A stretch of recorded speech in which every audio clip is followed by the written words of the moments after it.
آل محمد كما صليت على إبراهيم وعلى آل إبراهيم في العالمين إنك حميد مجيد. اللهم صل على قلبي شعبي بالرحمة بحكمة مولاي الحكيم فحكمت ولا حول ولا قوة إلا بالله نستعين. أمالة ومن نالفين ka ni ɲɔgɔn sama don an siralaw kan ye parce que nin fana ye zikiri dɔ le ye alhamdulillah n'a sigila ka to ka ɲɔgɔn da di ala ko la a bɛ zikiri de kɛla fana mais ale zikiri ni zikiri dɔn tɛ kelen tumana min na a bɛ asafula ni fɛnkɛw kɛla subhanallah ani allahu akbar kɛla waati min na olu fana zikiri façon wɛrɛ ye mais ni zikiri alhamdulillah a nafa ka bon ko min na o le ye fɛn min kɛ sababuya ye an bɛ zikiri min kɛ k'ala wele n'a ye o bɛ se ka ɲɛ an bolo cogo min na n'an bɛ ala darila ni de bɛ kɛ sababuya k'o fana ɲɛ mɔgɔ sɔn komi ala yɛrɛ ko ala hadisa kurusi la cogo min na fa'arifuni qabla an ta'buduni fa in lam ta'rifuni fa kayfa ta'buduni ko an y'ale ala lɔn ka sɔrɔ k'a bato n'an m'ale ala lɔn an b'a bato cogo di o kɔrɔ de ye ko n'i ma ala lɔn i ma zikiri kɛ cogo lɔn fɛn min ye silamɛya m'o olu lɔn silamɛya kan ka baara cogo i ma se k'olu si lɔn a ka ca ala fɛ i b'a ye i ka bato fanga bɛ dɔgɔya i ka zikiriw ani i ka ala dari i b'a ye a fanga bɛ dɔgɔya mɔgɔ sɔn i b'a kɛlɛ cogo min na i m'a kɛ cogo la donc fɛn bɛɛ ka ɲi n'i ye k'a lɔn ka sɔrɔ ka kɛ o de ka ɲi bon n'i ye an bɛ min na nin ye min ye conférence ni fɛnkɛw ye olu bɛ kɛla ka diinɛ ɲɛfɔ an ɲɛna an bɛ se ka diinɛ baara cogo min na bon komi an ka fɔ ɲɔgɔn ma cogo min bi taa sujet bɛna kɛ min kan o de ye ka denmisɛnw o lamɔ cogo diinɛ kɔnɔ an kan ka sira mun tagama alhamdulillah sani an bɛ taa dora kote sani i bɛ bɛn kunna ja kan i ka min sɔrɔ i talila yɔrɔ min na k'i bɛ taa fɔ yɔrɔ de ma i bɛ taa daminɛ i talila yɔrɔ min na ka sɔrɔ ka taa bɛn yɔrɔ min na i bɛ se ka taa bɔ yɔrɔ ma donc an bɛ a daminɛ yɔrɔ min na fɔlɔ denw bɛ sɔrɔ cogo di parce que ni den bɛ sɔrɔla famille de kɔnɔ o kɔrɔ ye de k'a fɔ ko cɛ ni muso bɛ furu kɛ o bɛ sɔrɔ ka den sɔrɔ alhamdulillah o de ye silamɛya ka min fɔ an ɲɛna alhamdulillah an b'a ɲini ala fɛ an ka den ninnu k'o balaɲɛ alaw kan ye mais silamɛya yɛrɛ kɔnɔ n'i b'a ka den ɲɛnama sɔrɔ den min kɛ ala mɔgɔ ye a bɛ ala ko ta a b'a ta sɛbɛ la i b'a daminɛ depuis yɔrɔ min na i bɛna muso furu don min na o de kosɔn rasul k'a ma ko an k'o fɔ an ka conférence tɛmɛnen na imam musa tɛmɛna kan min ye muso min bɛ ta silamɛya kɔnɔ muso yɔrɔ min ye a façon naani de bɛ muso la min bɛ se k'a ta silamɛya kɔnɔ min fana silamɛya ka jɛn k'an bɛ se k'a ta a ko an bɛ se ka muso ta a ka cɛnya kosɔn ni jamaliha muso ka cɛnya kosɔn i bɛ se ka muso furu ou bien limaliha ou bien a ka nafolo kosɔn li nasabiha ou bien a ka labɛn c'est-à-dire a bɔla famille kɔnɔ famille bale i bɛ se k'a furu kosɔn o y'a sabanan ye ani laban min a nana fɔ sisan o de kɛra li diiniha a ka diinɛ kosɔn a ko la sisan ko mɔgɔ mɔgɔ n'i sera ka diinɛ muso sɔrɔ k'i bolo la yɔrɔ ɲɛna o kɔrɔ de k'i bɛ bolo min kɛla ka muso minɛ n'a ye ou bien ka muso furu n'a ye ko a la yɔrɔ ɲɛna mɔgɔ sɔrɔ o de ka fisa ni muso tɔ ninnu ye o kɔrɔ de ye de k'i jija ka diinɛ muso sɔrɔ diinɛ muso sɔrɔlen nin n'i k'o sɔrɔ o bɛ kɛ sababuya ye ka baara dɔ nɔgɔya sini i ka so lamɔ cogo la i ka denw lamɔ cogo la mɔgɔ sɔrɔ denw bɛna labɔ diinɛ de kɔnɔ n'i ka muso ta min ye waritigi ye a kɔni bɛna denw ladiya ni wari ye mais silamɛya a t'o ɲɛdɔn ou bien a tɛ diinɛ ɲɛdɔn ou bien a tɛ diinɛ minɛ sɛbɛ la denw bɛna wari le kani ka tɛmɛ diinɛ kan n'i ka min fana ta cɛnya kosɔn o cɛnya nin fana alhamdulillah denw bɛna cɛɲa i bɛ den ɲɛnamaw sɔrɔ o cɛ ka ɲi mais foyi t'o bolo diinɛ t'o bolo parce que muso ale tɛ diinɛ mɔgɔ ye a ma diinɛ ta fanga na donc a tɛ se ka denmisɛnnin da don diinɛ sira fɛ mɔgɔ sɔn ale t'olu la ou bien ale yɛrɛ tɛ diinɛ fanga ma bɔ ale fɛ n'i fana ka min ta fana ko labɛn kosɔn c'est à dire a bɔra famille na o famille tɔgɔ bɛna k'a kɔ den ninnu fana bɛna lɔ n'o famille tɔgɔ ye mais den ninnu ka lɔ n'o famille tɔgɔ ye n'a taara sɔrɔ ni muso nin ma dina min nafa na a bɛna to tɔgɔ de bolo donc ninnu bɛɛ lajɛlen ye fɛn dɔ ye a bɛɛ ye fɛn dɔ ye a bɛ lɔ sara la a fanga ma bon mais min fanga ka bon rasulu k'a ma sallallahu alaihi wasallam ko ka muso ɲini min bɛ dina min nafa na dina min nafa na ni ka dina lɔ tɛ kelen fana ye i bɛ se ka dina lɔ i bɛ taa min nafa na dɔw bɛ olu kalan ne muso dɔw b'o kalan ne dina la mais o tɛ dina min nafa na mais dɔw b'o ma kalan mais o ka dina ko tɛ tulonkɛ ko ye o b'a minɛ ni fanga ye o bɛ lɔn cogo di o bɛ lɔn depuis lɔn fɔlɔ min na ni muso ka ɲɔgɔn ye ou bien a ka mɔgɔw ka ɲɔgɔn ye i t'a ye min kɛ i b'a ye a ka sura dɔ bɛ yen i b'a ye o fɛ o ye ni k'a ye a bɛ a yɛrɛ datugula a bɛ silamɛfaniw donna o ye ka sɔrɔ n'a ma kuma yɛrɛ fɔlɔ i b'a lɔn ko a nin tigi ka dina ko dɔ b'a la mais n'a nana kuma waati min fɔ la tuguni a ka cɛ bonya cogo a n'a ka mɔgɔ bonya cogo a bɛ mɔgɔw aborder ni kan ye cogo min na i b'a lɔn o la ko nin jogo don ne fana silamɛya kɔnɔ parce que jogo nin de ye ko bɛɛ la belebeleba ye an ka diinɛ yɛrɛ basé bɛ jogo de kan voilà parce que rasulu ko sallallahu alaihi wasallam ko ale cila kana jogo olu don boyisa rasul lil makarim al akhlaq wasa kana jogo ɲɛ ka silamɛw ka jogo ɲɛ donc ni muso min jogo ka ɲi a ka diina kɔnɔ o kɔrɔ de ko a ka diina faamu mɔgɔ sɔn a bɛ diina baara kɛla parce que jogo ni o baara donc déjà i ka muso ta yɔrɔ déjà i ka ɲi k'o woloma i ka ɲi ka muso ta yɔrɔ woloma wasa i bɛ taga bɛn min ma a bɛ kɛ sababuya ye sini puisque muso de bɛna kɛ so kɔnɔ den ninnu kɔrɔ ka caya ale bɛ denw ladon ka tɛmɛ cɛ yɛrɛ kan parce que cɛ bɛ bɔ ka taa balo ɲiniyɔrɔ la ka muso ni denw to so kɔnɔ donc o ye a base fɔlɔ ye mɔgɔ ka ɲi ka bolo kɛ min na fɔlɔ n'a ka sɔrɔ i ma muso furu fɔlɔ mais o kɔfɛ sisan n'a nana sɔrɔ i ka muso furu ka ban i ma se ka nin temps si long ou bien i ma se ka nin faamuya ka sɔrɔ i ma nin baara ninnu signalé fɔlɔ ka sɔrɔ i ka kɛ muso furu ka ban i ka muso ta kana muso fasɔn ye sisan ele de bɛ muso éduquer sisan parce que muso bɛ éduquer siɲɛ fila de muso bɛ éduquer à la famille na n'a furuso fana na a bɛ éduquer yɔrɔ fana tuguni donc ele de bɛ muso éduquer sanni denw bɛna sɔrɔ donc n'i commencé ka muso éduquer silamɛya la ka silamɛya diinɛ don a kɔrɔ i b'a ye tuma caman na sanni denw bɛna sɔrɔ muso ka silamɛya faamu donc i b'a ye ni den nana sɔrɔ o kɔnɔ sisan denw ninnu bɛ se ka lamɔ silamɛya kɔnɔ maintenant ni fana ko o fana temps fana tɛmɛna i kan tuguni o kɔrɔ kɛ baaraba de ye wele donc a ye ko fila de tɛmɛna i kan sisan a fɔlɔ i ma muso ta ka bɛn rasulu ka min fɔ sallallahu alaihi wasallam muso min ye diinɛtigi ye et puis fana i ma se ka éduquer tuma min na i k'a furu i k'a to a tora a yɛrɛ ma ye ten a ka fɛn wɛrɛw kalan a ka diina a ma diina kalan sa a ka mɔgɔyaw ni fɛnkɛw kalan bon a fana ka kalanw kɛ siraw kan ten fo ka na fɛn dɔw faamu ten ka mɔgɔya kɛ n'o ye donc i ka muso kɛla sisan ale ka diina faamuya a ma se k'o ɲɔ sɔrɔ ele ka furu kɔnɔ donc o kɔrɔ ye k'a fɔ muso min ye nin ye sisan ani ile yɛrɛ bɛɛ bɛ danger la sisan mɔgɔ sɔn ni den nana sɔrɔ sisan o kɔrɔ de ye ko fɔ i ye jija sisan ele de bɛ temps sɔrɔ den ninnu ka lamɔni na o kɔrɔ de ye ele min ye diina mɔgɔ ele min ka diina dɔn i bɛ denmisɛnw fɛ min ye kɛ den ɲɛnamaw ye sini donc fo ele bɛ kɛ den ninnu ka éducation i bɛ participer a la à 100% hali i bɛna ko caman dabila a kosɔn i ka ɲi k'olu kɛ bon o de b'an caman sɔrɔ la dugu ninnu na yan parce que de plus souvent étape fɔlɔ ni filanan bɛ tɛmɛ caman kan caman t'o lɔn maintenant n'a tɛmɛna ka na se étape sabanan ma sisan o b'a sɔrɔ tuguni an bɛ wari ɲini na dugu kɔnɔ denw bɛ to musow bolo muso ma éduquer islamiquement muso fana ni denw bɛ to so kɔnɔ donc fɛn min tɛ éducateur ye n'i yɛrɛ ma éduquer i bɛ se ka mɔgɔ éduquer wa i tɛ se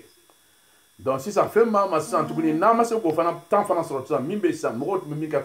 fɔlɔ la arabuw tun b'a kɛ waritigiw fana tun b'a kɛ o ye ka éducateur dɔ sara min bɛna silamɛ éducation di denw ma a bɛ se ka taa kalan k'a fɛ yen a bɛ se ka na éduquer a fɛ so kɔnɔ i fɛ yen a ye kɛ éducateur dɔ ye min ye silamɛya kɛ éducateur dɔ ye min bɛ se ka denmisɛnnin ninnu éduquer islamiquement o la hali n'i bɛ baara la sa o wari bɛ se k'o kɛ k'o tigi sara n'a ye olu fana fɛn dɔw le minnu tun bɛ kɛ ka kɔrɔ hali an ka duguw la tuma caman na i b'a ye ni den sɔrɔla u b'a bila ka taa burusi kɔnɔ yɔrɔ la parce que burusi kɔnɔ la fɛn caman bɛ yen mɔgɔ bonya siraw ni mɔgɔ ladon siraw ninnu ka teli ka lɔ burusi kɔnɔ yɔrɔ ninnu na duguden ninnu na parce que jama tɛ yen bɛɛ lajɛlen bɛ ɲɔgɔn ka ko kalama donc et puis fana mun fana bɛ yen fana caman fana éduquer la o burusi kɔnɔ yɔrɔ la yen donc mɔgɔ bonya cogo b'olu lɔ fa bonya cogo ni ba bonya cogo ni ala ko ni fɛnkɛw olu bɛ se k'olu kalala ye n'a tora sɔrɔ a bɛ famille kɔnɔ famille tɔgɔ fana diina famille ye i b'a ye a bɛ kalan min kɛ a bɛ diina kalan o de sɔn an ka cɛkɔrɔba caman tun bilala ka taa kalan kɛ village la o ka dugumakalanw kɛ parce que an ka mɔgɔkɔrɔbaw tun b'a fɔ ko an fa ninnu mun kɔnɔ an ɲa ko éduqué islamiquement dɔ b'o bila ka taa dugumakalan kɛ dafindugu ninnu na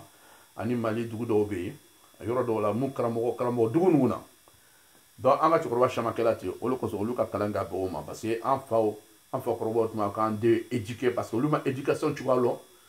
o fana ma silamɛya fana lɔn ka se o bɛɛ ma dɔw tun b'a bila ka taa éducateur dɔ fɛ min ye karamɔgɔ fa ye min bɛ denmisɛnninw éduqué bon an bɛ jamana min na yan nin Mala n'o place bɛ yan parce que hali n'a kɛlɛko b'i la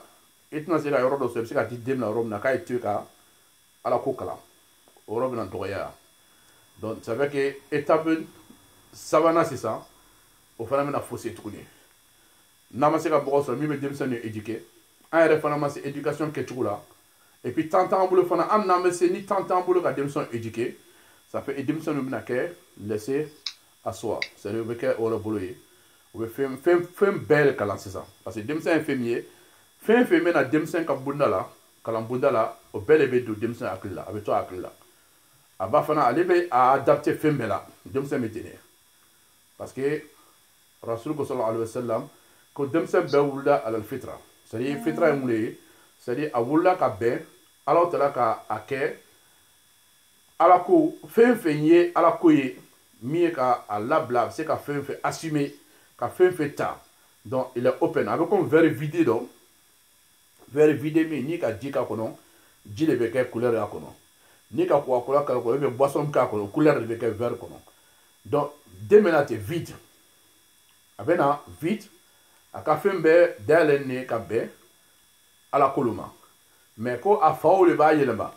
mun ye chrétien o b'a kɛ chrétien ye mun ye silamɛ o b'o den kɛ silamɛ ye mun fana jotigiw ye o b'o denw kɛ jobatɔla ye donc faw de bɛ kɛ sababu ye ka den ninnu ka diina k'o former ka bɛn diina dɔw ma komi ka verre kuma fɔ cogo min na donc n'i ka ji k'a la den bɛ kɛ ji ye n'i ka boisson min k'a la couleur min k'a la o bɛ kɛ den ye donc an de bɛ den ninnu bulu kɛ sisan ka den ninnu bɛn o ma donc komi an de bɛ kɛ o ye sisan donc an de bɛ jija o waati la denmisɛnw ka éducation bɛ daminɛ depuis kɔnɔbara yɛrɛ kɔnɔ depuis den yɛrɛ ma wolo fɔlɔ den ka éduquer depuis kɔnɔbara kɔnɔ o kɔrɔ de ye di den bɛ se kalo 4 tuma o tuma o b'a sɔrɔ den ni donna ka ban a formula ni fana bɛ dɔ la rasul sallallahu alaihi wasallam a ko den ni bɛ don tuma min na n'a sera kalo 4 tile 120 ça fait 120 jours bon à peu près u bɛ bɛn kalo 4 ma n'a kɛ 30 ça fait 4 mois 120 divisé par 3 ça fait 4 mois donc comme den bɛ lamɔ ka bɛn o waati la den bɛ commencer ka ni bɛ don den na kɔnɔbara kɔnɔ donc den bɛ commencer déjà kɔnɔbara kɔnɔ ka kɛnɛma ko suivi ni bamusoma ye hali a bɛ taa se yɔrɔ de la a bɛ bɛɛ ka kumakan mɛn donc o tuma na sa den bɛ éduquer la sisan donc éducation waati fana ye waati wɛrɛ ye mana min na n'i dɛsɛra muso ma se ka taa min ye diinɛmɔgɔ ye donc a tɛ diinɛ ko lɔn donc e min ye den fa ye f'i ye kɛ den kɛrɛfɛ den n'a bamuso kɛrɛfɛ waati caman na ka to ka siraw don a kɔrɔ n'a ka sɔrɔ i ma éduquer ka bɛn silamɛya ta ma parce que sani den bɛ sɔrɔ fɔlɔ i dun ka éduquer o de ye étape 2 ye i ma se ka éduquer den nana muso nana kɔnɔ ta sisan den min bɛ kɔnɔbara kɔnɔ sisan il a besoin d'être éduqué donc fo i de bɛ temps sɔrɔ éducation na déjà mais n'i kɔnna k'i muso éduquer islamiquement ou bien n'a tun tala ka sɔrɔ a éduquer de ka ban islamiquement i b'a ye den ka éducation bɛ to muso de bolo sisan muso kɔnɔ a bɛ kɔnɔ ta waati min na hali n'a kelen ye a b'a la a ka ɲi ka mun kɛ a ma da ka mun kɛ a b'olu kɛ ka bɛn den ka bɛɛ bɛ se ka min ta depuis kɔnɔbara kɔnɔ parce que an bɛ exemple dɔ di sisan n'i ka den dɔ kɔnɔbara kɔnɔ n'i ka baara ye ka kɔrɔna bila a bɛ to ka kɔrɔna lamɛn i le bɛ kɔrɔna lamɛn waati bɛɛ den nin bɛna wolo waati min na i b'a ye a bɛ kɔrɔna taga fan dɔ a bɛ kɔrɔna nin parce que a b'a mɛn depuis kɔnɔbara la mais ni fana ka den dege kɔnɔbara kɔnɔ musique lamɛn la ni den bɔla fana dun a bɛ musique de fana lamɛn fana parce que o bɛ kɛ fɛn dɔ y'a ma depuis kɔnɔbara la a tun b'o de mɛnna donc environnement dɔw de bɛ yen i kan k'olu éviter depuis den bɛ kɔnɔbara kɔnɔ muso kan k'olu bɛɛ lajɛlen dɔn hali dumuni fɛn fɛn n'i b'a kɛ i kan ka bɛɛ éviter i bɛ jija i bɛ dumuni min kɛ a kana kɛ haramu ye i b'a kɛ halala ye donc ni bɛɛ lajɛlen ye éducation senfɛ i b'a fɔ den min ye bɔ den ye kɛ alamɔgɔ ye min ibadillahi salihin a ye kɛ ala ɲɛmɔgɔ dɔ ye donc o bɛ préparer depuis kɔnɔbara kɔnɔ bon étape naaninan ye k'a sɔrɔ den ma wolo fɔlɔ maintenant ni den nana wolo sisan o b'a sɔrɔ étape naaninan yɛrɛ kɔnɔ sani den yɛrɛ bɛ kɔnɔ ta étape dɔ bɛ yen parce que fɛn nin bɛɛ la base yɛrɛ fɛn min ye o de ye duwawu ye ka caya ka duwawu caya tuma bɛɛ walasa ala b'i dɛmɛ ni den nin ka lamɔcogo ye u bɛ den yɛrɛ kɛ mɔgɔ ɲuman ye cogo min na ala b'a tanga cogo min na donc o duwawu de bɛ kɛ k'a sɔrɔ den yɛrɛ ma kɔnɔ ta muso ma kɔnɔ ta den na fɔlɔ o fana duwawu kɛyɔrɔ fana bɛ yen o kɔrɔ de ye di tuma tuma n'i bɛna se i muso ma cɛnimusoya la i ka ɲi ka duwawu kɛ i ka ɲi ka duwawu kɛ duwawu bɛ kɛ sababuya ye ka den nin tanga ka bɔ sitana ma allahumma jannibna shaitan wa jannib shaitana mimma razaqtana o ye kɔrɔ ye di ala ne ni muso tanga ka bɔ sitana ma i bɛna an garisɛgɛ fɛn fɛn na cɛnimusoya nin kɔnɔ i b'a fana fɛn tɔgɔ tanga ka bɔ sitana ma donc i b'o duwawu kɛla depuis ka sɔrɔ den yɛrɛ kɔnɔ ma ta fɔlɔ donc duwawu fana ye base ba de ye a fɛn tɔgɔ la donc ni ne ko duwawu kɛ n'ala ka duwawu tɔgɔ jaabi ma donc an ni den nana sɔrɔ kɔfɛ i b'a ala b'a tanga ka bɔ sitana ma parce que sitana ka baara ye min ye sani den yɛrɛ kɔnɔ bɛ ta fɔlɔ rasulu ko ma sallallahu alaihi wasallam ko ni muso bɛ jɛn waati min na n'i ma bisimilahi fɔ bisimilahi jannibna shaitan wajen an ni ma jannibna shaitan mo bɛ i ko bisimilahi ko n bɛna baara min kɛ n m'a kɛ ala tɔgɔ kɔrɔ n'i yɛrɛ k'o fɔ ka ban an ni tɛ jannibna shaitan jannib shaitana mimma razaqta an ni t'o lɔn sa n'i ka bisimilahi fɔ o kɔrɔ ye ko i ka ko tɔgɔ i k'a kalifa ala ma ka ban i b'a kɛla ni ala tɔgɔ de ye donc o den sisan n'i ka duwawu kɛ jurakan na sisan i bɛ bisimilahi fɔ ya ala i ko bisimilahi o ye ala ka kɔrɔna jigikan ye o ye aya dɔ ye bɛɛ ka ɲi ka se k'o dɔn bisimilahi rahmani rahim mais an ni ko bisimilahi yɛrɛ dama n'i danna o ma k'a fɔ ko duwawu kana jurakan na i ka kan kana i kan kɛ diya ye ko ala n tanga ni muso tanga ka bɔ sitana ma i bɛ ala n'i ka den diya ma nin kɔnɔ i bɛ den nin fana ta ka bɔ sitana ma i bɛ se k'o fɔ jurakan na k'a fara bisimilahi kan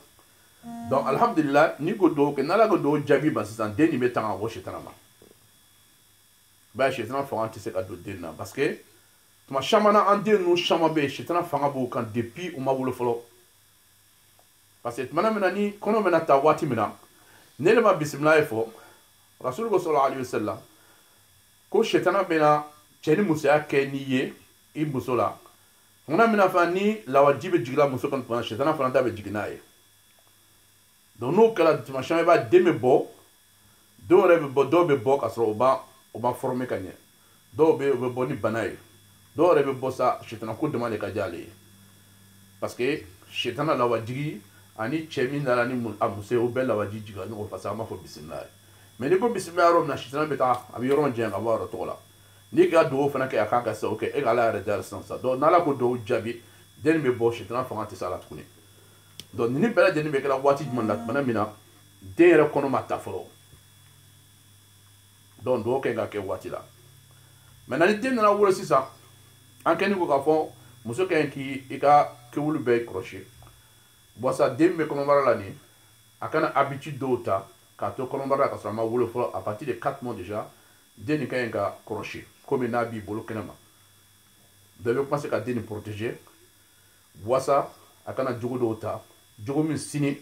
a bɛna kɛ sababuya ye ka den nin ka mɔgɔya tiɲɛ ala y'an kisi ka bɔ sitana ka baara bɛɛ lajɛlen ma k'an denw tanga bɔ sitana ma ala y'o k'an ye donc n'o kɛra tuma min na den nin n'ale wolola o kɔnɔ sisan alhamdulilayi baara lorina bɛna kɛ min ye sisan o de ye sisan ka den nin éduquer depuis kɔnɔbara la fo ka na bɔ éducation bɛ continuer depuis o waati la éducation yɛrɛ bɛ daminɛ depuis den bɛ kɔnɔbara kɔnɔ n ka kuma yɛrɛ base ba b'o de ye donc ni den nin ka éducation daminɛna sisan o y'a sɔrɔ an ka fɛn fɛn fɔ daminɛ na nin ye ni fɛn fɛn mangana o la sisan o kɔrɔ de ko éducation bɛna gɛlɛya olu bolo dɔɔnin parce que muso min ta la a tɛ diinɛ muso tɛ a tɛ diinɛ lɔn diinɛ ko yɛrɛ man diya ye donc den nin ka éducation c'est ele min bɛ cɛman ye o ka éducation base ba bɛ kɛ e bolo parce que ele de ka muso ta e ka muso min ta k'a ye kɛ i den ba ye a ma diinɛ lɔn i fana ma muso nin kalan diinɛ la ka sɔrɔ a ma kɔnɔ ta fɔlɔ donc ele mi kalan ne bi ele mi ka tina lo ele be jasa ele ka muso da fa wati bela jeni ka de beni de o bara bela male mais ni be fin senima ko e be bara senima damna nay donc deni sisan avena ke ele be ke éducateur principal ye parce que ema muso la be akama ema muso ta akama ema muso la be akama. Maintenant, l'éducation principale, là, c'est comme on a fait tout le monde. Non, là, c'est autant de boulot. Donc, c'est là, sans nani, bien sans lourd, il va blacata éducateur de fait. C'est la même éducateur de fait. C'est la éducation croquée et tout. Il faut que former croquée. Quand Dina doit croire. Avec Dina Moye. Bon, il faut que tu regardes, mais que la tenue. Il faut que tu regardes, chambre de la takalana. À ce fait, tu as tout. Il faut que tu regardes, il faut que tu regardes, o bo éduquer fo beta korobet na no sa frustrer mo besa ka muso furu so besa kana so o be na so be na muso furu ma nga wati na ka do yoro ka do besa ka so ki dom la ta ron na ko ta kala nge bo kala fana be ro bela 600 donc e ka devoir est mieux ele le kan ki éduquer ou bien ye mo do so mi bi deveni éducation mi ka éducation tu walo o be ele rebe éducation kala nge 600 na ka so ele rebe na éduquer et ma éduquer tu long. Donc tu es obligé d'apprendre à éduquer. Je me sens que éduquer tu n'as pas encore tout ça. Ou le sang en idée de te voir ça mais donne faut nous connaître. Je me sais qu'à éduquer tout ça. Alors que Rasul sallallahu alayhi wa sallam que inna Allah iza arada bi ahli bayti khayran dallahum ala bab al-rifq. Maintenant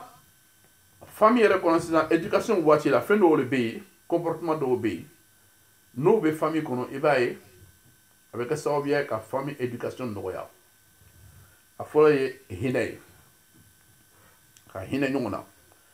chese ka hina musula musay hinay chela dew yo ye ka hinay ye famille kono basa rasul ko ni famille kono ni atra so famille ni kono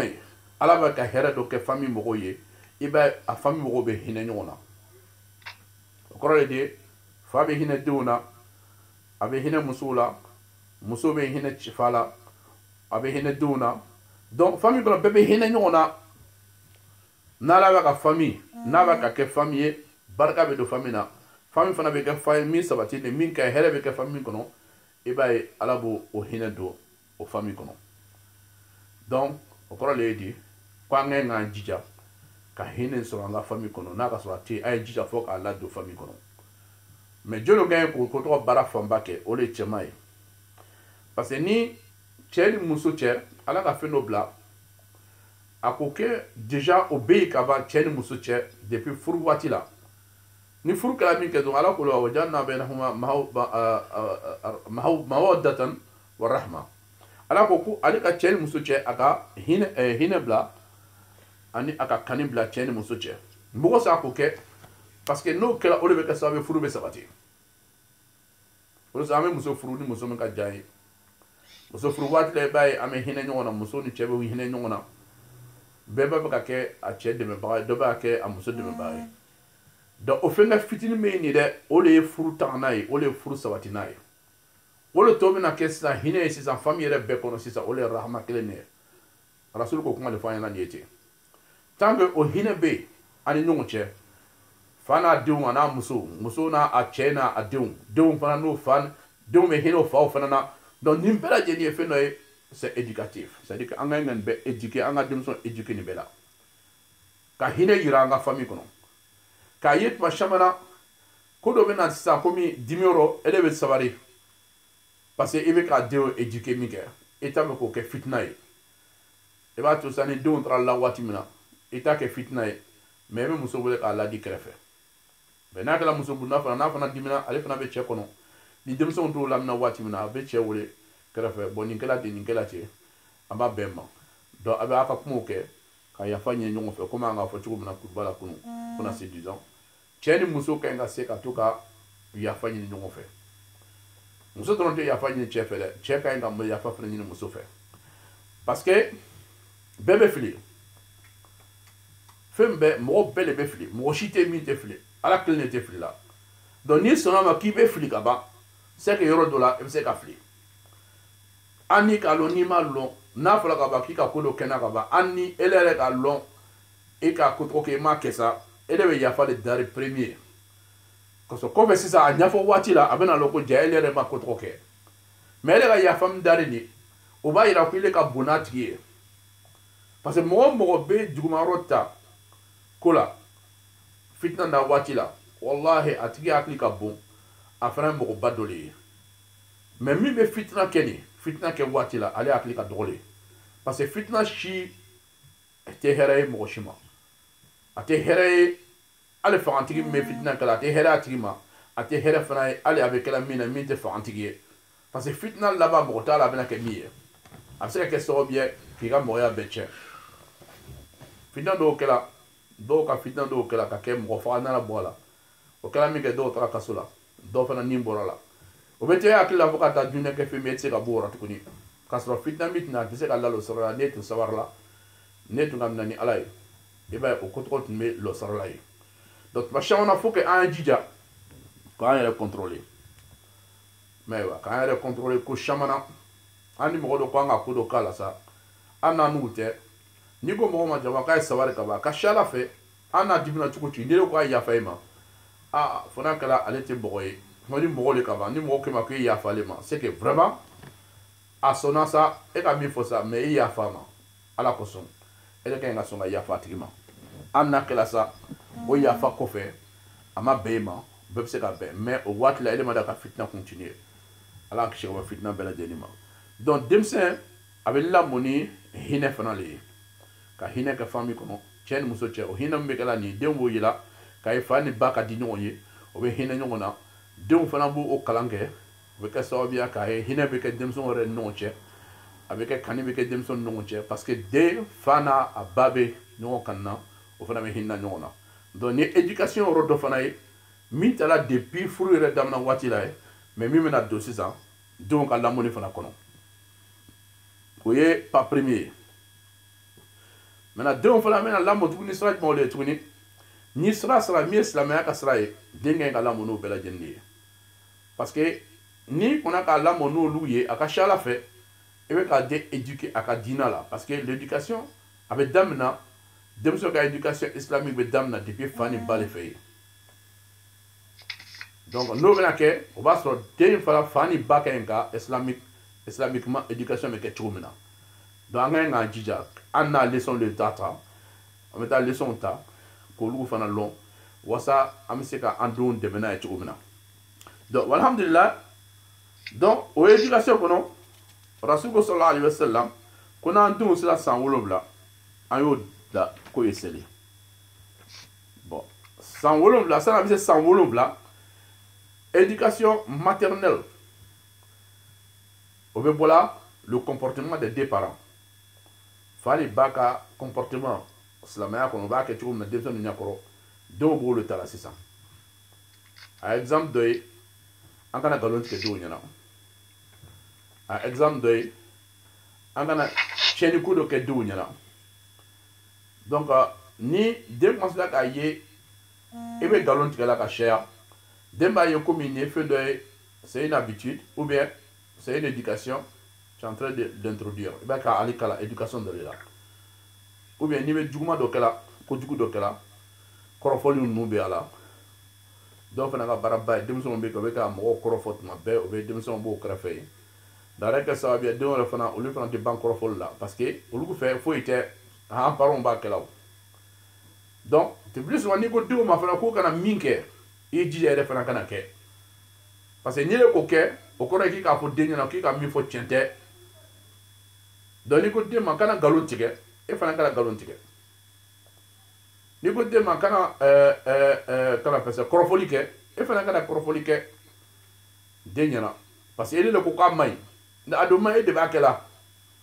c'est que i b'ale namarala le kɛ donc den b'a faamu ten de donc den ka éducation na i bɛ fɛn fɛn kɛ den ɲɛna a b'a bɛɛ ta donc i bɛ min kɛ sa i bɛ jija i b'a kɛ a kɛcogo fana lɔn i b'a kɛ walasa den kana na jogo dɔw ta sini jogo nin bɛ kɛ sababu ye ka den ka mɔgɔya tiɲɛ ou bien k'a ka silamɛya a ka diinɛ tiɲɛ a bɛ taga yɔrɔ mun na parlementaire mun b'a bolo i b'a jija a bɛ toro fana choisir a kana teri bɛɛ ta teri ye puisque olu fana éducateur wɛrɛw le ye tuguni parce que olu bɛ éduquer la famille min kɔnɔ n'a kana sɔrɔ silamɛya famille tɛ ou bien olu ka éducation kɛcogo ni e ta éducation kɛcogo tɛ kelen ye o bɛ jogo kolo mun ta o bɛ na n'a ye sisan e den fana b'o copier olu fana fɛ parce que o bɛ mɔgɔya kɛla ɲɔgɔn fɛ donc tuma caman i b'i yɛrɛ kɔlɔsi olu façon na n'i bɛna to i denw bɛ mɔgɔya kɛ ni den wɛrɛw ye i bɛ jija den ninnu bɛ kɛ a bɛ mɔgɔya kɛ ni den minnu ye olu fana ka éducation c'est la même éducation e bɛ min dila i denw ma olu fana bɛ éduquer la de la même éducation n'a kɛra ten i b'a ye den ninnu bɛ commencer ka ɲɔgɔn encourager éducation na sisan denmisɛnnin dɔw bɛ yen dɔw fanga ka bon dɔ ye o bɛ teriya la mais toujours dɔ bɛ yen ale fanga ka bon dɔ de ye maintenant ale a ma éduquer ka ɲɛ sisan min fanga ka bon nin donc dɔw ninnu bɛ tugu ale kɔsɔn olu bɛ commencer k'ale ka éducation fana ta donc a bɛ commencer ka kɛ problème ye de b'a ye denw bɛna ko dɔw kɛ don dɔ la ale yɛrɛ ye bali la parce que i t'a kɛ so kɔnɔ ni denw ye mais o bɛna kɛ n'i o ɲininka i bɛ nin kɛla mun kɔsɔn a ko mais foyi tɛ nin ye puisque kanima sera den b'a kɛla ale yɛrɛ ye silamɛ fana ye a fana ba ye silamɛ ye bon e ta nin on dirait que toi i bɛ k'a ko gbaliya mais k'a sɔrɔ den b'a faamu k'a fɔ ko olu ma éduquer islamiquement hali n'a kɛla silamɛw le donc i bɛ toujours i bɛ denw ka tagama ɲɔgɔn choisir i b'o kɔlɔsi n'a ye maintenant éducation wɛrɛ bɛ yen min ye ekɔlisow ka éducation ye mais an ka ekɔlisow ka éducation ya premier là dans le passé ne tun bɛ an bɛ kalan kɛla waati min na an tun b'a mɛn sɔn ko y a l'éducation morale éducation morale ni tun bɛ mun ye o de tun bɛ ka mɔgɔw jogo don mais Mali la n'o bɛ yen sisan ne de mɛnna k'a mɛn mais Mali la n'a bɛ école ninnu na yen tuguni éducation morale bon yan ta kɔni Mali la n'a bɛ yan ta la parce que ne yɛrɛ bɛ ka denw éduquer cɛ ni musoya la depuis o fitinin jardin d'enfant ko ka cɛ ni musoya lɔ o ye morale jumɛn de b'o ye donc an yɛrɛ ka kan ka jija sisan komi o ye tɔgɔ o kalanyɔrɔ ninnu na ye puisque on n'a pas de choix an ni kalanyɔrɔ bɛ yen silamɛ kalanyɔrɔ bɛ yen mais a wariw t'an bolo an se ka denw bila ka taa yɔrɔ la ye sinon olu y'a fisama ye ni ka bila ka taa o kalanyɔrɔ façon na olu bɛ éducation islamique don o kɔrɔ moralement comme littéralement kalan bɛ kɛ cogo o cogo o b'a kɛ k'a bɛɛ silamɛya ma mais n'o wari t'i bolo n'i ka bila ka taa ekɔliso min ye ekɔliso mun dayɛlɛlen de ye e de lon bɛɛ sa e de ka ɲi ka den suivi donc n'a nana ka bɔ ekɔliso la i bɛ sigi ka baro kɛ n'a ye k'a ɲininka a ka mun kɛ bi ekɔliso la ba denmisɛnnin ni fɛn min b'a hakili la si c'est vrai i b'a ye a tɛ ɲinɛ a b'a bari k'a fɔ a b'a baro kɛ mais ni k'a to n'a waati tɛmɛna a bɛ ɲinɛ a bɛ komi n'i b'a ka den corriger ko dɔ la sisan a ka kɛ yɔrɔ min na i b'a fɔ a ɲɛna ko nin ma ɲi i b'a corriger ka bɔ yɔrɔ ma mais ni k'a to n'a ka dɔɔni tɛmɛ dɔrɔn a bɛ ɲinɛ donc n'i k'i b'a corriger a bɛ komi i bagala ale ma sisan ale b'a ye komi i bagala ale ma de parce que nin kɛla mɛnna mais munna bi sisan ale bɛ n'ale corriger nin ko la donc n'i b'a ka den bɔ juguma la i bɛ kɔn a ka kɛ yɔrɔ min na dɛ i bɛ kɔn ka fɔ a ɲɛna yɔrɔ la nin ma ɲi i bɛ nin dabila n'i ma nin dabila min de puni fɛn dɔw bɛ yen minnu ka diya ye i b'olu kuma ɲɛ a ma bɔgɔli ta ye bɔgɔli bɛ kɛla tuma min na n'i dɛsɛra sira camanba de bɛ yen sira caman bɛ yen ka denmisɛn éduquer an bɛna don dɔw la olu de bɛ yen min tɛ bɔgɔli ye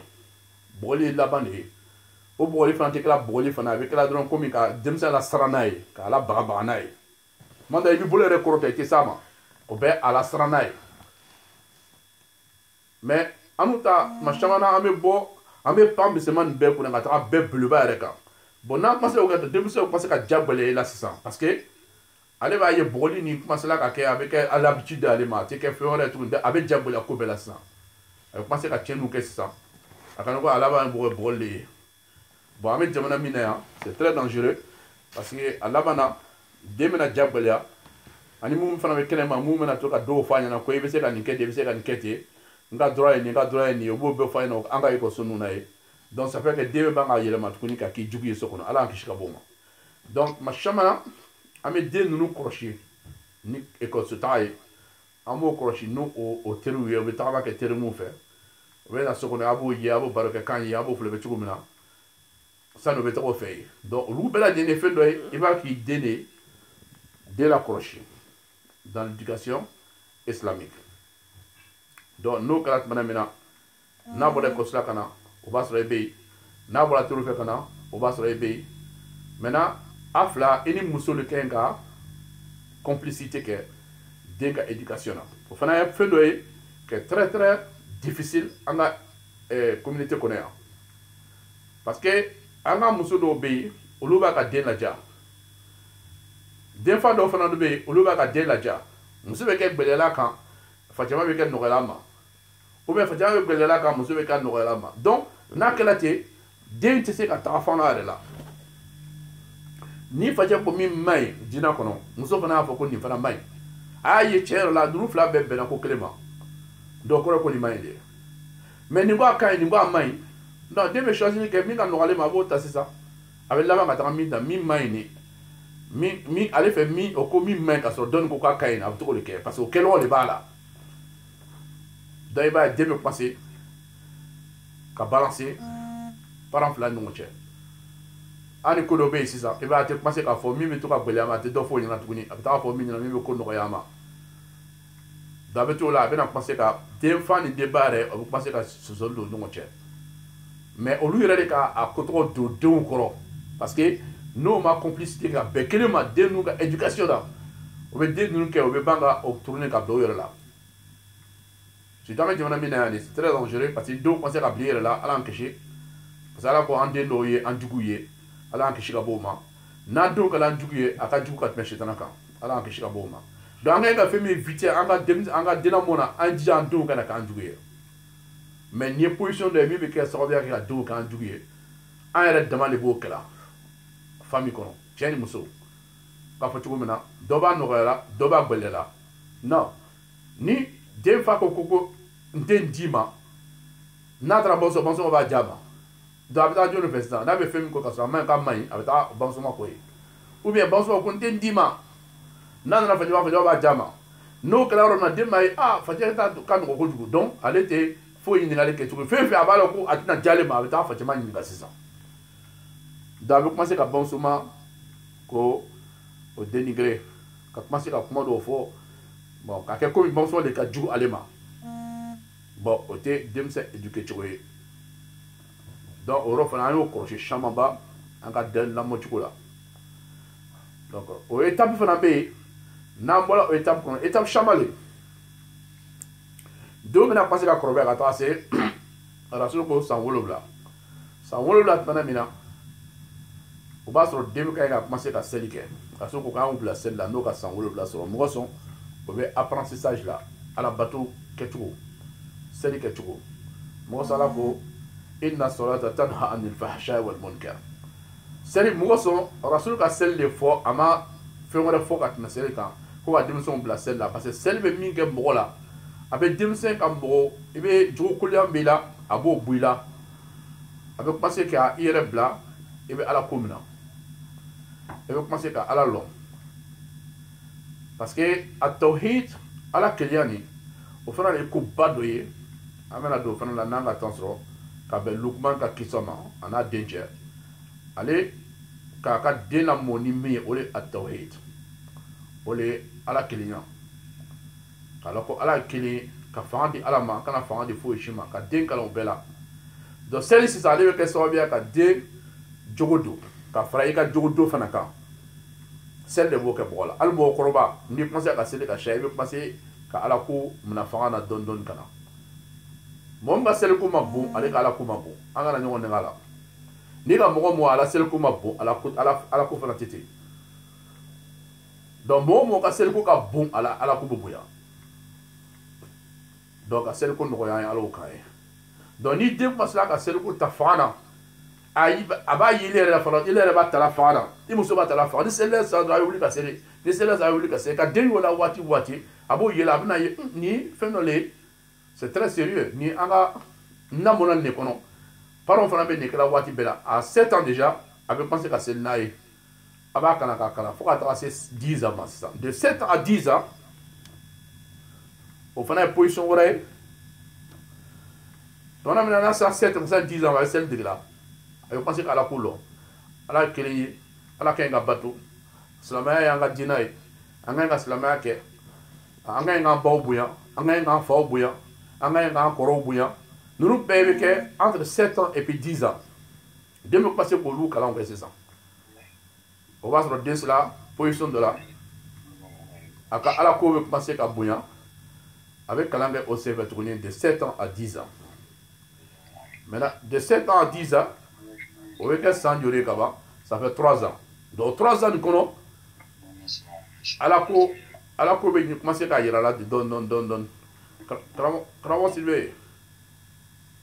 Ouais, il a fait la mythe là-haut. Non, mais qu'est-ce que c'est quoi?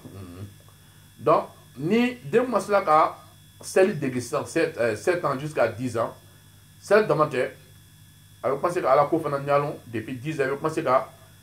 Rasoul ka kiso fanyana, chila ka kiso fanyana, ni so abo ka kiso fanyana, ala ku kiso fanyana, katoka akala ala kula, ay ala long. Oya soro avec entraînement na wati là. Donc il a tout le temps. Après ça c'est 10 ans maintenant, on a autre ça pratiquement il est prêt, ça c'est OK. Donc on wati là ça, il va commencer à étudier, ça dit que c'est que Djagoya massissa. Donc, on a les rasoul qu'on a au bout, madame Nani au celle-là, quand ils ont 10 ans. Donc, deux quand ils ont celle ta fana, ni forcé quand ils ont 10 ans. Donc, on veut que la voiture, on va se rendre, on va entraîner là-bas. Maintenant, on va entraîner à Masra, donc on va faire 10 ans, et bien, on va démaler. Parce que, elle m'a dit que la femme, on a 10 ans, on va faire quelque chose, il va boire, et bien, on va démaler. Donc, on croit que depuis, on va là, elle est mis à baraquer. Bon, au wati fana deni fa bele deni bi bedje dena o wati la seli wati na 7 ans 10 ans ka foko seli ni seli sera na me seli ah mande era bla ka kele seli ki ba fle ka fle na bi se sel la ile ba bla la sabo ke na bana we ka dun jama ko ba wan pom na e a sel nina bon ni bebe ke ka dun na encourager nai ala batu ele façon bela de ni ba ka de encourager de ba encourager sera ki ja mi be ke bi be ja de nya be de re encourager na e bo lu be sera ta ma de ali sunu fenel nous oui na 10 ans à Watimina sinon depuis 7 ans déjà ali sunu c'est que l'air flat doit là l'air clean doit là na ko do ah vraiment papa e ka ko nyama ka dimina e ba deme commencer ka soufra o fana be jaay donc deme commencer ka sun de gete donc faut ka tracer sudu ma Watimina ba avec sun fana ke avec en noya ama donc nous bela jeni éducation islamique dolé anu bela jeni ke nga minke anga tananaye anga famu kono anga don fana fe wasa den nunu o kana ko ta kenema drobe télévision parce que machima na télévision fana be foti bali anga so kono anu reka télévision nu fle na ga flet machamana anu rebe fem fle ni peut-être anu ga agi temena o fendo fle la be anga agi be se ka fendo fle mais fendo be agi le be se belai na fra pas plus de moins de 12 ans ne rega de 7 ans et parce qu'il mi crève ka fendo fle elle est l'idée du que la fin de la saison, même dans le maçon là, nous les testes là-bas au maçon. Donc, on est à couler le c'est au côté de la saison. Donc, ni deux maisons fleurs, avait fait le fleur, aller agir avec ces mêmes fleurs, ou bien quand il a mis fleurs, il a voulu choisir, avoir le fleur dans. Mais elle avait mis fleur, ça n'y va qu'à fleur, il y a,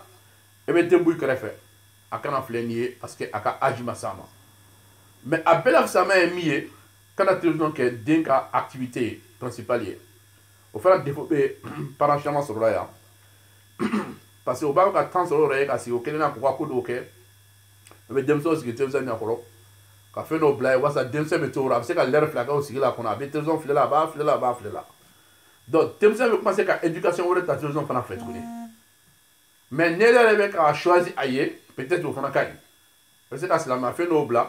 Ou bien ni finga do be émission do be la émission so ko lu double so ko lu na maison o lu bela jeni kai maintenant les reba pied mi ga java flé le théo donc avec fait le blalon de la bolu flé le talon d'avec conseil éducation rota elle était mi kalama donc dès jour be penser ka do sera vrai fait avec baraka balela tuni ka soro elle fait te foi et ka fait fo ni ba bekela mais nana bla télévision mi nya ko sa télévision penser ka baraka ka akla nga fo tuko na demson depuis à Bola Kono Kana, c'est fort à 10 ans, à servir photocopie. Avec fait nier, avec fait mais, à bas enregistré pour le là. Parce que c'est vite. Donc, fait mais doit avec toi qu'on est. Bon, oui, depuis qu'on va là. On va faire depuis qu'on a donc de 0 à 4 jusqu'à 10 ans, ça y est bien à finir autrement, et qu'à 2 francs. Et qu'à ce moment-là, il faut qu'on a sûrement. Donc, alhamdulillah, on est dans ces 10 ans. On a dit que nous sommes 10 ans, à partir de 10 ans. En Tesla, on a commencé à éduquer à Tesla, mais on a commencé à défaut dans le cas de 10 ans. e b'a ye o bɛ ban ka ko la sisan o tɛ sɔn ko dɔw ma an b'a ko ye ko dɔ kɛ o tɛ sɔn ko seli cɛ ko n tɛ seli i tɛ seli mais ele m'a bila la ka kɔrɔ donc n'a ko a tɛ seli a ko le kalan kɛ a ma kalan a ma seli lɔ donc ele bɛna baga ban sisan de donc étape wɛrɛ min bɛ sisan o ye étape de ye c'est très difficile bon étape kɔnɔ sisan ele den de bɛ hakili falen sisan n'i b'a fɛ ka den tɔgɔ éduquer a bɛ hakili falen donc i bɛ min kɛ sisan i bɛ to ka ko le fɔ a ɲɛna mun ka ɲi ka tɛmɛ mun kan mais exemple dɔ di sisan n'i ko den ma sisan kana sɛbɛnni kɛ dɛnɛ na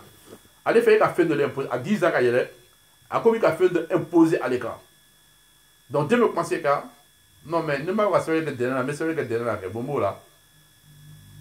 parce que a m'a lɔn ka kɔrɔ k'a ma ɲi donc n'i bɛna fɔ a ɲɛna o waati a b'a fɔ den ɲɛna ka sɛbɛnni kɛ cahier kɔnɔ ou bien livre kɔnɔ olu cɛ ka ɲi ka tɛmɛ n'i bɛ sɛbɛnni kɛ fɛn wɛrɛ la i ma dɛnɛ fɔ donc ale yɛrɛ bɛ miiri sisan n'a bɛ ka sɛbɛnni kɛ n fa ko fɛn min ka ɲi ka sɛbɛnni ka o cahier le ye donc ale yɛrɛ ka hakili de bɛ commencer k'a yɛrɛ gɔrɔnden sisan donc i bɛ fɛn fɛn kɛ n'a ye sisan i bɛ fɛn dɔ de kɛ sisan min bɛ kɛ ale yɛrɛ hakili sɔn mais i t'a imposer a kan parce que o tɛmɛna ka ban i bɛ ka min imposer a kan depuis 0 ans jusqu'à 10 ans i ma se ka kɛ donc de 10 ans à 15 ans a bɛ commencer ka kɛ a yɛrɛ b'a ta idéw ta ka na sisan i m'a ye wa donc n'i yɛrɛ ka jateminɛ an denw bɛ tɛmɛ 10 ans kan n'i kumana n'a ye cogo dɔ la a bɛ ko komi ale bɛ miliyɔn i t'o lɔn mais c'est vrai fana parce que a ka mun kɛra kɛrɛfɛ parce que k'a to a kelen la min kɛ o fɛn caman de bɛ ele t'olu si lɔn donc ça devient compliqué donc sisan tu es obligé ka complicité kɛ n'ale ye sisan c'est à dire que ka a hakili suɲɛ sisan ka to k'a bila fɛn dɔw la mais ni a hakili ye o de ka gɛlɛn sisan o tɛ kɛ cogo si la fo ni den fana ye bɛn a ye bɛn kelen ma a ye ja a ye ko kɛ ɲɔgɔn bolo o kɔrɔ de ko n'i bɛ bɔ i bɛ bɔ n'a ye n'i bɛ don i bɛ don n'a ye o waati la ele tɛ se ka bɔ ka to yen tuguni n'i bɛ taa yɔrɔ o yɔrɔ i b'a ko n bilasira a bɛ taa se o la a bɛ taa sɔrɔ min bɛ yen wajibi kan de bɛ yen ou bien o bɛ ala ko dɔ kɛ yɔrɔ i b'a ko bɔn an ye taa yɔrɔ na ye a bɛ taa se a ɲɔgɔn caman de bɛ yen o bɛ tolon kɛra silamɛya denw de o bɛ tolon kɛra o bɛ kɔngɔw kɛra o bɛ silamɛya baro kɛ ɲɔgɔn cɛ i b'a ta ka to yɔrɔ façon ninnu na donc a bɛ commencer ka fɔ o ye différemment donc i b'a nɛgɛ ka bɔ ka bila o la dɔɔni dɔɔni ka to ka nɛgɛ ka bila fo na dɔɔni dɔɔni mais i bɛ jija sa ele bɛ kɛ a teri de ye sisan a bɛ tagama ɲɔgɔn bolo a bɛ don ɲɔgɔn fɛ a bɛ bɔ ɲɔgɔn fɛ parce que waati b'a sɔrɔ bɔnsɔnma tɛ s'a kɔrɔ tuguni puisque a ma se ka étape ninnu bɛɛ kɛ ka na se o ma mais ele min ye cɛ ye sisan a ja bɛ gbɛlɛya bamuso ni ile ye sisan parce que o bɛ kɛ muso ye a bɛ kɛ a ɲɛna sisan ko fanga t'o la tuguni mais a bɛ siran ele ɲɛ dɔɔni parce que fanga dɔɔni b'i la n k'a fɔ cogo min na n'i b'a fɛ k'a waati la k'a bagabaga i b'a bagabaga mais hali ni bagabagali sen fɛ i bɛna kɛ ka sɔrɔ a ma kɛ bɔgɔli yɛrɛ ye dɔw fana bɛ yen i bɛ se ka fɛn min ka san ka ja min ka ja ye i b'o dɔ minɛ k'o confisquer bana ye mun ma i b'a ye a bɛ commencer ka magaya ou bien a b'a ka fɛn dɔ kɛ sisan ko non i tɛ se ka nin kɛ i b'a bɔ o la mɔgɔ sɔn parce que i ma bonya donc n'i ma mɔgɔ bonya a bɛ kɛra ten de wa da a bɛ commencer ka hakili wɛrɛ sɔrɔ sisan a b'a dɔn ko fanga dɔ b'i la mais ka sɔrɔ a ma se bɔgɔli ma parce que olu bɛ min ko i y'a bɔgɔ la a b'i dama tɛmɛ sisan a bɛ se ka ko dɔw kɛ sisan ka masuba dɔ s'i de ma ala k'i ci ka bɔ olu ma ni min hakili tiɲɛna ka se o ma ale b'o baara de kɛla mais n'i t'o kɛla i tɛ sira a ma ale ye ekɔliso la o b'o pini ye o hali ne t'a lɔn so o b'o pini de ekɔliso la yen olu b'a fɔ k'an k'olu bugɔ so kɔnɔ mais o bugɔ cogo fana b'olu bolo ekɔliso la yen donc hali o plan ninnu caman i bɛ diya k'o plan caman ɲini ka bila i kɔrɔ i sen kɔrɔ parce que i bɛ waati min na sisan i bɛ ɲini ka dɛsɛ a la donc ele de bɛ commencer k'olu fɛnw kɛ sisan k'ale bagabaga n'o ye hali ni wulila ka bila kɔnɔ ko i b'a bugɔ la et puis k'i bolo lɔ i tɛ taga s'a ma dɛ i b'a ko i b'a bugɔ la a bɛ bali ka taa kɔfɛ en vrai fanga dɔ bɛ yen nan dɛ a m'an bugɔ de bɛ nin ye fɔlɔ donc a bɛ commencer ka siran i bolo wulitɔ ɲɛ ou bien giritɔ ka k'a kan a bɛ siran o ɲɛ donc ça fait que i m'a bugɔ mais i ka bagabaga donc rasulu ka min fɔ n'a sera san 10 ma tuma min na n'a ko a tɛ seli ko an y'a bugɔ k'a ye seli donc bagabagali de b'o ye bɔgɔli yɛrɛ yɛrɛ tɛ ka bugɔ ka mandi o tɛ dɛ dɔw b'o den bugɔ ni kulupɔn ye ani tan ni wulu ye fɛngɛw ye o tɛ silamɛya yɛrɛ dɔ ye parce que silamɛya i den ike ga hina la le ika ga kani yira la ay kani loyla ay hina fana loyla mais ni ga boni ni e tiko dola avec commencer ka hina ro me commencer ka bo adere la parce que ba yira hina ti lere disuna ango ro foka timga ba do hina ni fendo ni rasul ko sallallahu alaihi wasallam no be famina fami mi nala ba ka here ke fami ko ba hina be ke fami ko no kuma nga fo tiko na do hina ni c'est continuel fay ke wati be ili dewu che ni muso che ani kadi fana o ke ini dewu che ni muso che mais dore fana ulu tama bola ka se ni muso che ba fe te ni muso che don fana bolu flela do dewe fana bolu ta fana ka ke sini o ka taana yi donc angolo fo kuma na donc ni slaw étape pas ça comme temps anga tamina doya sisa puisque ame tamina an ma ka question shala donc étape la sisa comme ka fe ni muso debe balale avec ko ke nyom bolo ebe appliquer ka baraka na sisa ka nega nay mais iba ta yoro la mi ke so bien ka éducation islamique abdo ye jaharan ça va ye abita beni do ye on va prendre au fort elle va fotuni karamo che ka wajib kanoke voilà donc le plus souvent bon on ma ka fait no ke mais amanye peut-être dans ne baro la peine deux fois ka se gagner oli ka éducateur de sero même c'est ka commando ye au moins une fois dans la semaine am se ka samedi dota au moins au bela lina là amé conférence ndo no ye ko ta kuma tawye am se ka mundu ko karamo bene o bena naka de temps en temps ka yelema ko do ko donc amé bekela wasa am do le se ka sini les leaders de la communauté o se ka sini o lebe jamana mara mais tant que on m'a éduqué o se ka jamana mara mais wa tant qu'on m'a éduqué o se ka jamana mara parce que amé wati mina sisani jamana mara famba e miye ni éduquer la kata ce niveau de là et non seulement c'est au dronte faut si ça y est ka be et la conviction no ma il la femna donc ni ka chrétien et l'âme chrétien là et ben et la conviction de pousser ka baraka c'est ça ni ka islamay il la bi islamay la conviction de baraka qui pousser ka tawro là wala d'autres chamana ale jotigala ka jo ni ka conviction est jolé et bien on le bi pousser ka assez yorom ne bena se yorom na donc fi la fin de là au fait on le veut ça bien 600 et bien c'est yorom de la naï anga de on ma beaucoup e nyamuga soro ni islamay donc islamay aucun ka sami tamana e wasa se ka nyamuga soro be ka leader ya sono aucun ka islamay le kono non venga ko ko le ba ka leader ya be France soro e ba be ta nyafe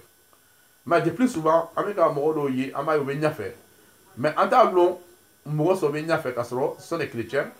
dɔw yɛrɛ ye jotigiya la dɔw yɛrɛ bɛ jo baara de kɛ dɔw ye silamɛw de ye mais exemple dɔ sisan an ka jamana kɔnɔ min ye Côte d'Ivoire ye Alassane Ouattara mais Alassane Ouattara n'i ka filɛ malgré que a tun bɛ Amérique ni yɔrɔ wɛrɛw la sani a bɛ se olu niveau ma elle a été éduquée parce que comme bɛɛ ka kɔnɔ dugu façon min ye bɛɛ ka lɔ ko silamɛ dugu le. Donc, denmisɛnw bɛɛ bɛ éduquer o la éducation islamique donc ale ka valeur de a ka diinɛ ma parce que n'a tun ma diinɛ mina sɛbɛ la tumana min na tun bɛna masaya ɲini waati min na ni ka filɛ fɔdo dɔ bɛ ne bolo yan n k'a ye a siginima kɔnɔ an ka imam ba fila bi tun bɛ yen imam ba saba tun bɛ yen imam ba saba tun bɛ yen o tun ye ala ye hinɛ o bɛɛ lajɛlen na non fila bɛ olu banna imam très imam ba bi tun bɛ yen min tun ye fɔlɔ an ka sɛku fɔlɔ ye a tɔgɔ bolo a kɔnɔ ten ani ba kɔnɔ ba cɛkɔrɔba u b'a ko cɛbɛ bon de tuma ne imam bɛ a lɔ a tɔgɔ la bɛrɛbɛrɛ imam voilà n ko fɛnkɛ cɛkɔrɔba Konate voilà ale tun y'a dɔ ye Bazumana Konate ani dɔ wɛrɛ tun bɛ yen tuguni min kɔnɔ ale ɲa min tun bɛ fɔlɔ ye ka kɔn Bazumana Konate ɲa ale bɛ très juif fana donc olu mɔgɔ fila n'a sabanan tɛ Kudus de olu saba sigilen bɛ n'a ye photo dɔ kɔnɔ mana min na tun b'a ka fanga ɲɛɲini na a nana olu de fɛ ka na sigi n'olu ye ka bonya ɲini o fɛ k'o ka dugawu fana ɲini o de sɔn Alassane ka fanga sɔrɔ parce que a ka diina ta fanga na a fana mɔgɔ min b'a ka diina ɲɛmɔgɔ fana ye a k'i jija k'olu fana minɛ ni fanga ye ala hinɛ cɛkɔrɔba la min ye Abubakar fana ye a n'o fana tun ka di bɛrɛbɛrɛ donc ale ka dina mina malgré que aka dansra kalan le kɛ mais aka fina basé femi kan dina kan ani éducation kan bon an ka ministre mu bɛ sisan malheureusement olu ma éducation façon sɔrɔ mais silamadenw de mais olu yɛrɛ tɛ silamɛya valeur lɔn donc a dɔw bɛ yen u bɛ to silamɛya kɔnɔ u bɛ b'a ka chrétien fana kɛ donc ni ne bɛ i ta min na i b'o bonya i bɛ ni min bɛ ɲɔgɔn na n'i k'o fana bonya i b'i yɛrɛ ja tigi ma kɛ ou bien voilà olu b'an ka ministre caman sɛgɛnla sisan an fɛ Côte-d'Ivoire ye n'u ye silamadenw ye o ma silamɛya éducation kɛ donc an ka denmisɛnninw an b'a fɛ k'o ye silamɛya éducation o ye se k'a minɛ ni fanga ye k'u ka diinɛ minɛ ni fanga ye an n'u ka kalan kana kɛ quoi tant que diinɛ éducation b'o la i bɛ fɛn tɔgɔ kalan tɔgɔ bɛ nafa se o ma bon ils vont toujours se rabattre o ka diinɛ kan parce que diinɛ de bɛ mɔgɔ ka force ye hein voilà diinɛ la voilà donc n'o k'olu lɔn mɔgɔw bɛ bonya cogo min na faw bɛ bonya cogo min na baw bɛ bonya cogo min na silamɛya i ka kan ka mɔgɔw bonya cogo min na i ka kan ka diinɛ kɛ cogo min na i ka kan ka seli cogo min na n'o k'olu bɛɛ lɔ tɔnɔ min na an n'o bɛ kalan wɛrɛ kɛla a ka ca ala fɛ tant que o ka diinɛ b'o bolo i b'a ye u bɛ fanga sɔrɔ ɲɛmɔgɔya fanga sɔrɔ n'o ye tuma min na n'o bɛ donna a ko tɔgɔ la i b'a ye wa donc an b'o de fɔ la an b'a fɔ k'an denw ye se ka se k'o valeur de sɔrɔ o la valeur islamique o ye valeur min sɔrɔ o ye éducation islamique mais an ni fa ni baw de ka ɲi k'o kala la ou bien ka mɔgɔ sɔrɔ min b'o kala la donc an bɛ na kuma fɛngɛ yɔrɔ nin na dɔɔni parce que kuma jɛna mais a fanba tɛ min ye o de ka silamɛya ka min fɔ an ka ɲi ka min kɛ walasa an ye se ka diinɛ kɛ bon a dɔ de bɛ nin ye an kɔni bɛna a lɔ yan sinon normalement a tɛ se ka continuer fo ka taga se an fana bɛn'o fara kan fo ka taga se furu ma parce que tant que den ma furu fɔlɔ a ma se furu san 18 ɲɔgɔn ma ten a ma se furu ma tuma min na hali bi a bɛ parents ka responsabilité ya kɔnɔ donc de plus souvent yɛrɛ parents de kan k'i jija ka muso di ka muso ɲini ka di den ma a bɛ se ka furu cogo min na joona sani a bɛ tiɲɛni kɛ mais an bɛ jamana min na yan nin n'i k'o kɛ ka ban dɔrɔn ko denw b'a fɔ ko non ko b'a ka ko mariage forcé bon ça fait que an denw caman bɛ yen o sera furu ma mais an tɛ se k'o di furu la an tɛ se k'o don furu la parce que n'i ma fara dulon o bɛna lɔ dala dɔ la ka polisiw bila ka na ko pour que tu bɛ forcer ton enfant à être marié mais nin bɛɛ lajɛlen bɛ yira den na ka sɔrɔ den ma se nin furu ma fɔlɔ ka yira k'a fɔ non i kan ka furu kɛ joona walasa i bɛna tiɲɛni bɛ yen nin i bɛna olu ye i bɛna olu ye i tɛna se olu ma tuguni olu bɛɛ ye bila i m'a ye wa mais nin bɛɛ lajɛlen ye an n'u ka éducation de parents de kan ka denmisɛn éduquer nin bɛɛ la ka furu na don o kɔrɔ ka yira ko kan ka furu de ka ɲi silamɛya la i kan k'i yɛrɛ kɔlɔsi fo ka taga se furu ma i ye kɔn ka furu comme ça n'i kɔnna ka furu a ka ca ala fɛ tiɲɛni dɔw bɛ yen i t'olu kɛ mais ni furu ma kɛ joona i bɛ tiɲɛniw kɛ a min yɛrɛ jugumanba o y'an ka musodenw ye parce que cɛdenw a kɛ cogo cogo sa a bɛ tiɲɛni na sa mais tiɲɛni yɛrɛ fanba tɛna lɔ ale ka bonda la joona parce que a tɛna kɔnɔ ta kɛnɛma ka na n'a ye ka na a ka parents sɔrɔ n'a ye mais a bɛna kɔnɔ la dɔw ka denw na ye o bɛ kɛ doni dɔ olu fana ka ɲi k'a sɔrɔ a ma furu maintenant mun bɛ denmisɛnw ye n'olu tora fo ka na denw ka kɔnɔw ta sisan ka na kɔnɔ sɔrɔ ka na den sɔrɔ famille kɔnɔ i b'a a bɛ kɛ doni wɛrɛ ye famille kɔnɔ donc parents ka doni dɔ de b'o ye donc pour éviter ça an ye jija an b'an denmisɛnninw k'o encourager furu la san'a waati cɛ i m'a ye wa donc n'an k'o kɛ n'o fana k'o ta fana n'o ka diinɛ o ka limaniya ye a ka ca ala fɛ ni furumɔgɔw nana o tɛna filɛ sira wɛrɛ fɛ o bɛna filɛ ala ta fan de fɛ et puis ka sɔn furu tɔgɔ ma ka furu kɛ muso ye doni fila de ye doni fɔlɔ ye a parents ta ye a filanan y'a cɛ ta ye sɔn doni ni n ko doni muso ma da ka sɛgɛn normalement parce que a fɔlɔ o ye a fa ka doni ye a filanan o y'a cɛ ka doni ye donc muso bɛ sɛgɛn yɔrɔ jumɛn sɛgɛn yɔrɔ t'a la muso ka ɲi ka lafiya de i m'a ye donc n'i k'o fɔ i denmuso ɲɛna k'a yira k'a fɔ non ne bɛna i ta ka taga se degré dɔ de la o degré la sisan i cɛ de bɛ n'i ta donc n'an ka kɛ ala ka kɛ i ka cɛ ɲɛnama sɔrɔ alhamdulillah min ye diinɛmɔgɔ ye an b'o ɲini n'o nana don min na an bɛ furu a tigi ma o fana y'a sɔrɔ fana an ka den cɛmanw fana bɛ yen olu fana furu bɛ se ka diya olu ye fo bɛ taa muso furu joona sani u b'a to ko ma ban université la ma ban nin na mɔgɔw bɛ furu ka sɔrɔ ma ban kalan na u bɛ kalan continuer an denw encourager o fana na quoi i m'a dɔn parce que an denw y'an ka doni de ye tant que o m'o ta fɔlɔ o b'o yɛrɛ ta fɔlɔ ka doni nɔgɔya an yɛrɛ ma en tant que des parents an jija den nu se ka furu kana se ka commencer ka tiɲɛni kɛ kɔfɛ doni bɛ ban ka segin an n'u le ma tuguni an n'a kɛla an n'u le ka ɲi ka an ka investissement dɔ la wasa den nu se ka muso furu wasa an b'o dɛmɛ n'a ye fo ka taga sɔrɔ u bɛ se k'o de ta waati min na o bɛna doni nɔgɔya an ma ka tɛmɛ a ye taa denw a bɛna muso denw bɛna sɔrɔ o doni yɛrɛ o wari yɛrɛ bɛna siya yɛrɛ ma ka tɛmɛ n'i yɛrɛ k'i den kelen n'a cɛ dɛmɛ n'a ka furu kɔnɔ o bɛ siya ma tuguni o tu vois non donc ko dɔw de an ka ɲi ka commencer ka yɔrɔ jateminɛ et puis an kana fɔ ko parce que an denw ye cɛw ye donc an b'a to ils sont libres de faire quand ils veulent mais an y'a ladi n'a ma sɔn ka kɛ o y'a problème ye mais i y'a ladi n'a ye je me rappelle bien waati dɔ tun kɛra o ye exemple ne yɛrɛ ka exemple yɔrɔ ye min ye an dencɛ ye min ye Abdul Fatah ye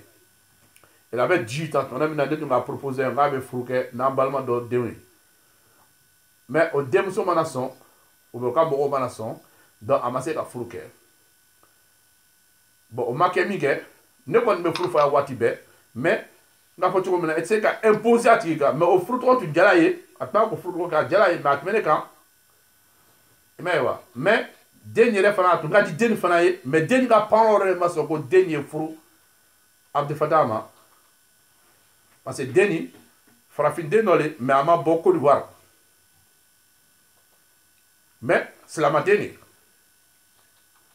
min fana ka min ka fɛngɛtigiya fana bɛ s'a fana ma ale fana ma sɔn bon ale ma sɔn fana mais ne m'a kɛ problème parce que musow bɛ furu ɲɔgɔn ma ni den parents sɔnna e tɛ se ka mɔgɔ de den furu den ma fanga na i m'a ye wa mais a fɔlɔ ye kɛ olu yɛrɛ diya ɲɔgɔn ye ka furu ɲɔgɔn ma fɔlɔ n'olu bɛ se ka sɔn ka furu ɲɔgɔn ma et puis hali u bɛna sisan ka na o dɛmɛ n'o ye donc a ka ko bɛrɛ de kɛ ten alhamdulilah ala kulli hal ne m'a kɛ problème foyi ye parce que n k'a lɔn cogo bɛ jamana nin kɔnɔ mɔgɔ tɛ se k'i den forcer ou bien i tɛ se ka mɔgɔ forcer k'a den d'i ma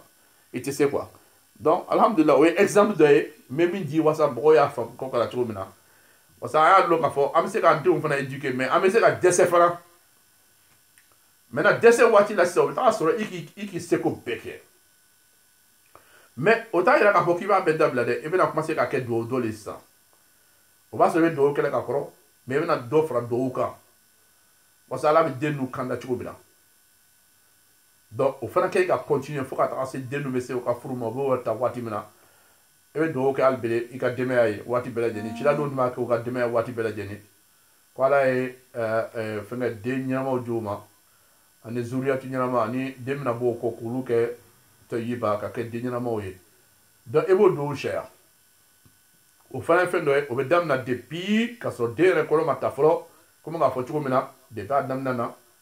alahuma jannibna shaitan wa jannib shaitana mimma razaqtana i kɛlen ka bisimilahi fɔ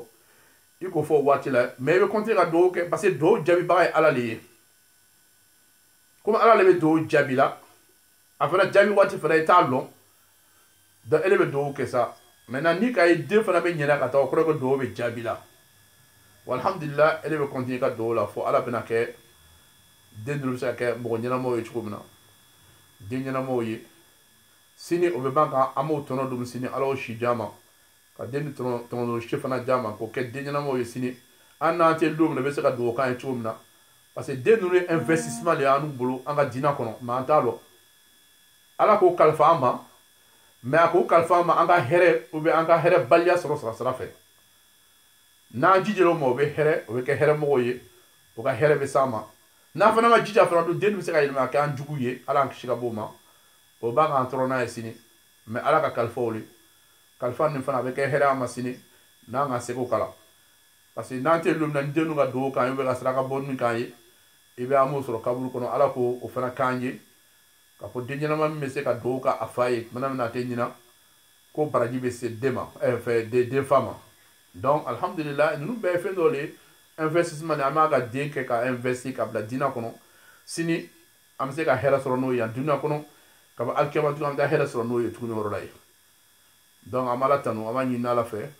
ka labanko ɲuman di an bɛɛ lajɛlen ma ala y'o k'an ye ka sijan ni kɛnɛya di an bɛɛ lajɛlen ma ala y'o k'an ye donc an bɛna kuma lɔ yan komi l'heure bɛ surunya la on a à 49 an b'a kɔn ka daminɛ donc an bɛna kuma lɔ yan an bɛna na diɲɛ jama fɛ an bɛ duwawu kɛ ɲɔgɔn ye ka duwawu kɛ an denw fana ye waati bɛɛ lajɛlen de temps en temps an n'an bɛ se ka fara ɲɔgɔn kan duwawu kɛ den ninnu ye an y'o kɛ parce que mɔgɔ ka duwawu jaabi yɔrɔ mɔgɔ t'a yɔrɔ lɔn jama fana ka duwawu jaabi ka teli ka tɛmɛ mɔgɔ kelen ka duwawu kan an n'an bɛ se ka waati dɔ sɔrɔ kalo kɔnɔ bɛ chaque 2 ou 3 mois k'a bila ko les jours de duwawu ka duwawu k'an denw ye olu bɛɛ lajɛlen ko ɲuman mais an ye ɲɔgɔn encouragé n'a ye parce que karamɔgɔw bɛ na ni idéw ye mais ni an ma o encouragé n'a ye bon olu b'o ta kɛla o fɛ so kɔnɔ ye o olu b'o ta kɛla a kɛ cogo cogo karamɔgɔ kɔni bɛ duwawu kɛla a den ye fo ni ma kɛ karamɔgɔ hakilima ye sɔn ni ka karamɔgɔ hakilima ye i tɛ se ka sigi ten i tɛ duwawu k'i den ye maintenant an tɛ karamɔgɔ ye n'anu fana n'a commencé ka don olu senkɔrɔ ka ko kɛ n'olu ye i b'a ye an de bɛ kɛ an bɛ kɛ karamɔgɔ kɛrɛfɛ mais an tɛ tɔnɔ sɔrɔ o la i m'a ye wa donc an ye jija au moins une fois dans le mois alu yɛrɛ y'a organiser o de ka di an ye parce que ni alu nana ni idée min ye i b'a ye an b'o ta fanga na mais n'anu bɛna idée an bɛ siran tuma dɔ la ko an kana sɛgɛn n'a ye donc ni fɛn fɛn n'i bɛ siran ka a kɛ ka mɔgɔw dɛmɛ n'a ye puis i b'a ye a b'o sɛgɛn la i b'a ye a bɛ commencer k'i yɛrɛ sɛgɛn a bɛ décourager mais n'i b'a kɛla et puis a ka diya a tigi ye puis fana i b'a kɛla k'a tigi dɛmɛ n'a ye de i b'a ye a bɛ encourager donc mɔgɔw de bɛ encourager wasa a bɛ se ka ɲɔgɔn dɛmɛ ala ko la donc a ye jija a ye karamɔgɔw fana encourager o encourager cogo di n'o nana ni idée min ye ni idée ɲɛnama de an yɛrɛ y'a minɛ ni fanga ye ni idée fana tɛ an t'a fɛ ka sɔn min na an fana bɛ se k'o fɔ ɲɛna ni idée vraiment a tun ka diya ye an bɛ nin to yen o fana bɛ se ka to yen parce que an de bɛ kuma na an de bɛ na kow kɛ bon n'an ma foyi kɛ fana problème t'a la o mais an yɛrɛ ka sow kɔnɔ an kɔni tɛn'o dabila an bɛna jija an ka denbaya kɔni ma karamɔgɔ bɛɛ bɛ ten voilà donc an bɛ ala dari ala ye hakili ɲuman di an bɛɛ lajɛlen ma den n'o lamɔ ɲuman k'a di an bɛɛ lajɛlen ma ala y'o k'an ye k'o lamɔ si di an yɛrɛ fana ma ala y'o k'an ye o sini ka sini fana aridinɛ di an denbaya nin bɛɛ lajɛlen ma ala y'o k'an ye k'an tanga bɔ tasuma bɛɛ lajɛlen ma dunuya ni alikɛma ala y'o fana k'an ye bi jaaye seyidina muhammed sallallahu alaihi wa sallam amin amin amin amin amin amin ala ka nafa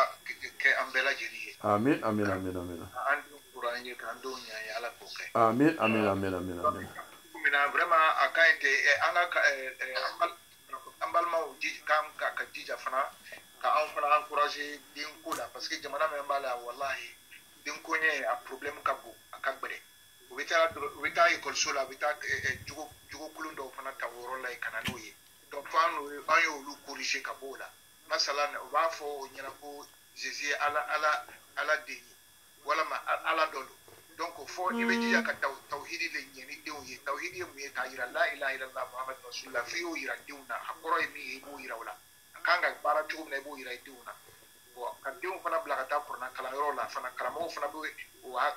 denw sabati o hakili bɛ sabati yɔrɔ min na parce que i bɛ taa yɔrɔ dɔ la dɔw b'a fɔ ko nin ye ala den ye walama ala don donc denw bɛ confuse n'o nana so kɔnɔ fana ni mɔgɔ ma sɔrɔ ka fɔ o ɲɛna donc min fɔlɔ ɲɛna ekɔliso ta la ko Jésus ye ala ye donc o bɛ n'o de ta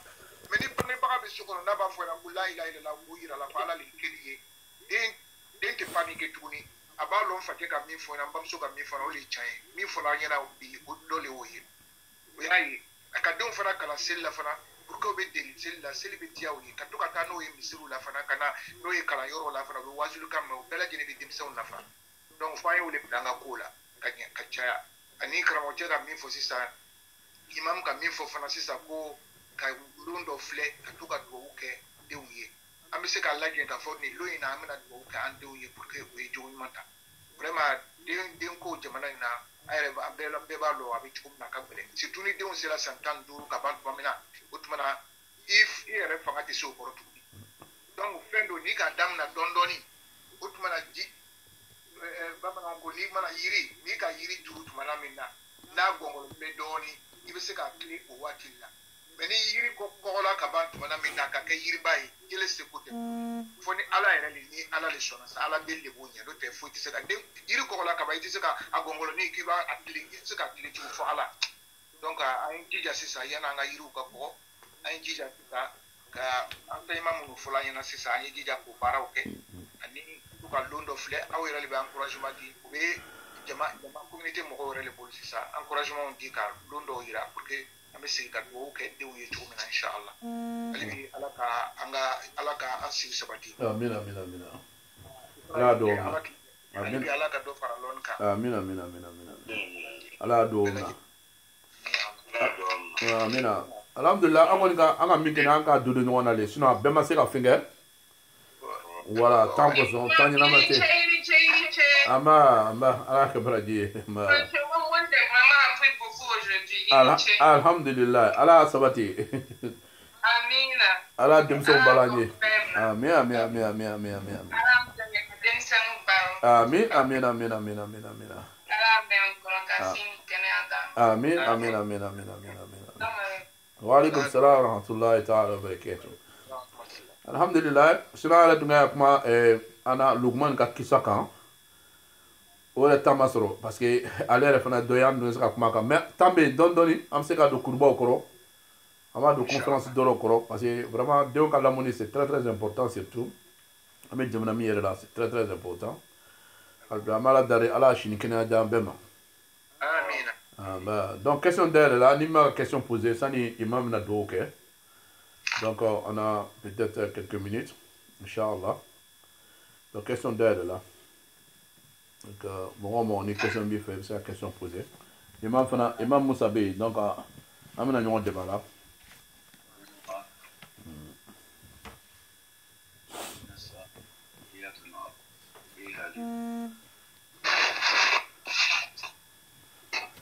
commencez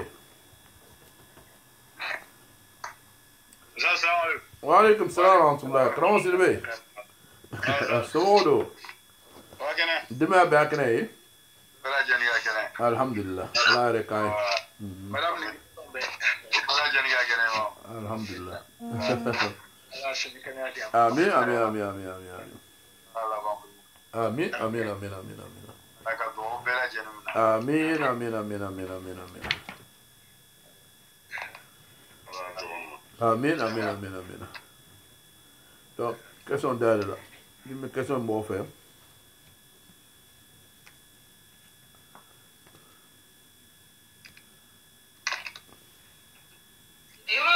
ah bismillah Moi, ma question est Nika, il dem baro Stramasraka. Et puis, à Bunyana, avec un chrétien. Ça devient la faute aux parents ou bien la faute à l'enfant. Du Mougosson. Ah, ok, je vois. Ah, allez, Bradji. Amina. Amina. Alhamdulillah, ame ala tando. Ingalo kandai ala tali, ala lebe mo kanda ko, ala hidayah lillahi, ala tali kandai ko. Ala be mo kanda mo mka ala ja. Sinon, machamana ewi sekole ke ala kula, ka ide eduquer na ye. Ka saraw do akoro i fanga bela jenina. I kana dɛsɛ o la ni ko kɛ ka ban ni den nana kɛ a ma se ka sɔn o ye den yɛrɛ o ye den kungo ye sisan o ye ani ala cɛ puisque ciladenw tɛmɛna i n'a fɔ Nuhu alayhi salatu wasalam ale ka kisa kɔnɔ a dencɛ tun bɛ yen ale ye ciladen de ye ciladen kɔni ale ni anu tɛ kelen ye dɛ ale ka surun ala la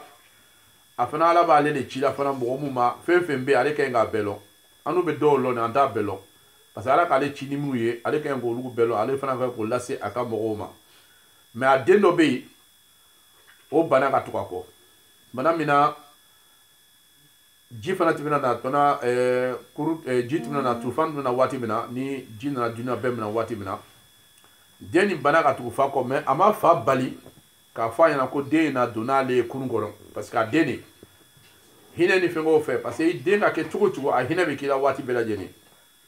surtout n'i ka ye sira jugu dɔ kan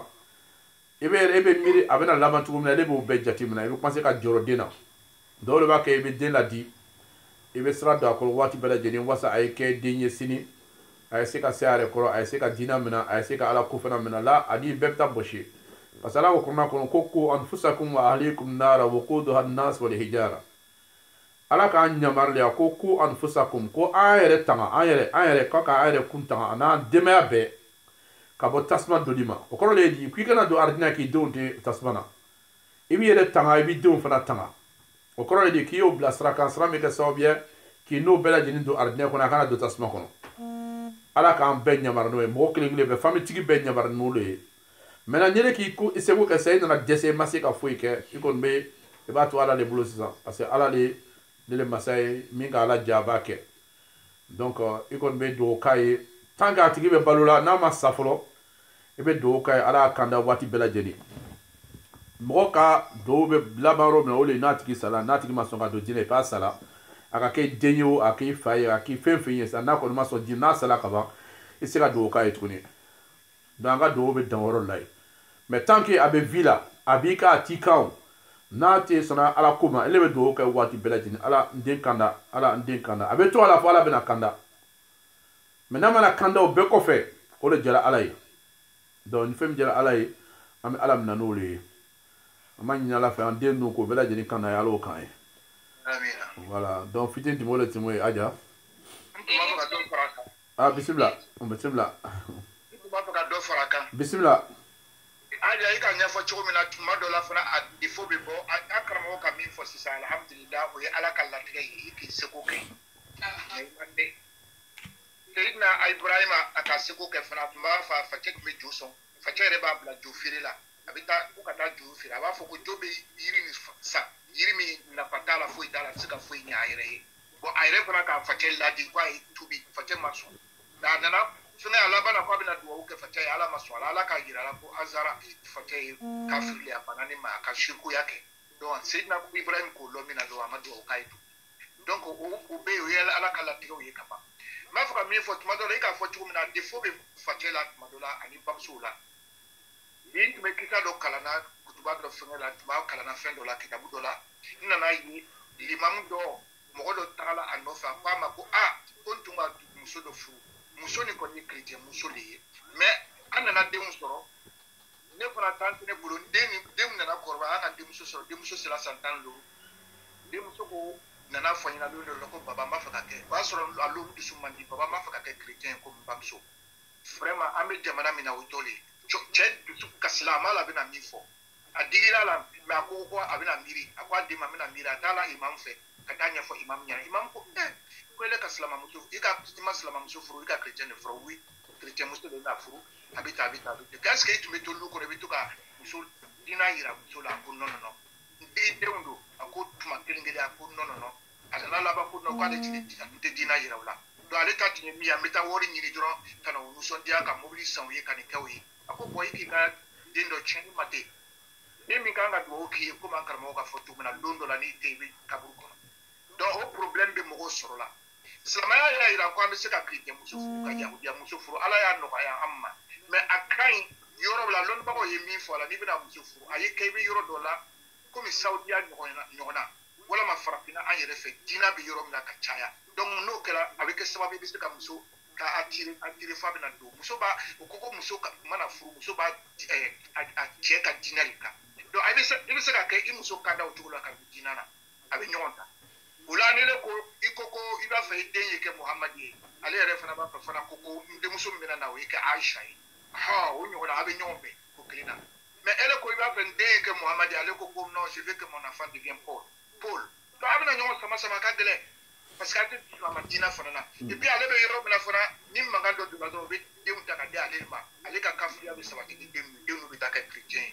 donc tuma do la poigne au bela jati muna kusebe ijija muso mi bina ta alhamdulillah Allah be to jamana na ijija fa islam ya sabati ak biskuna tauhidu fa fana bina islam ya kanu islam ya barake ula andi u ka ke fengai no ta di ko bi ka fu ko fatela wala ma pamsula kisa ko kele no korona na nyem mi fana ya korona na jedo sala ko bi ta na afar bulu isoi adinke na nali na ma ko ma feka ame ko bina sili am fate kan fana ba feka sili ni am fate wadna tuguni l'imam ko basite ko yano bitana yi soyi l'imam ko bakite me mimbe ta seliji mna ko lebe soro ka fene akol l'imam ma ko alete seliji lo l'imam ko ite seliji ta chugo lo kuno otuma na ifa ma seliji ta chugo ira ko jamais faje madel ka seliji ta chugo ira la bo aka l'imam ka bla ko ay tani mo do yo kala seliji ta chugo ira la aka seliji ta lo tilam ko ikana l'imam ko ale rabe shuni kuna sisa ko ala iki ka dia la tike do chende mo mi kanga do kiye imo forme imo forme foro kabla fo ibina na ta ita sisa sisa imma ko ya bala sisa inga ta fosi nye ifana ye ale seri ka ma kalala donc ko bala ne nie do akoti be bo an yere la tuma dola donc o ko ti no kɔnɔ an ye jija ka rectifier yan'a bɛ se donc denw komi n k'a fɔ cogo min na yiriw don n'o bɛ gɔngɔrɔ la tuma min na an n'o kan k'o tilen mais n'a kɔrɔbayala ka ban ni yiri kɔrɔla ka kɛ yiriba ye tout ça mɔgɔ tɛ se ka a tilen tugun dɛ limamu ka min fɔ sisan fɔ ala de tout ça ni ala yɛrɛ ma kanda bɛ ala de bolo komi a ka fɔ cogo min na kanda bɛ ala de bolo n'ala ma kanda a banna donc i perdu la ala kan donc a défaut bɛ anw na fana tuma dɔ ala ka an kanda k'an denw fana kanda amin ala ye baraji amina alhamdulillah ajaye ko famge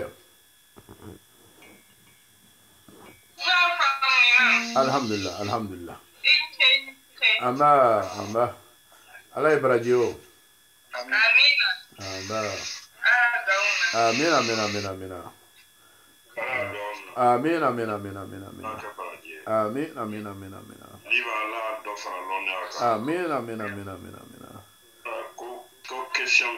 alhamdulillah bismillah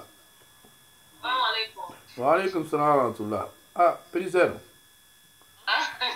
somodo ça va alhamdulillah ala yɛrɛ kan ye amina ala karamɔgɔcɛ karaba ye o amina rabi aba bismillah question dɔ de bɛ n fɛ nɔnɔma dɔ de quoi ale bɛ seli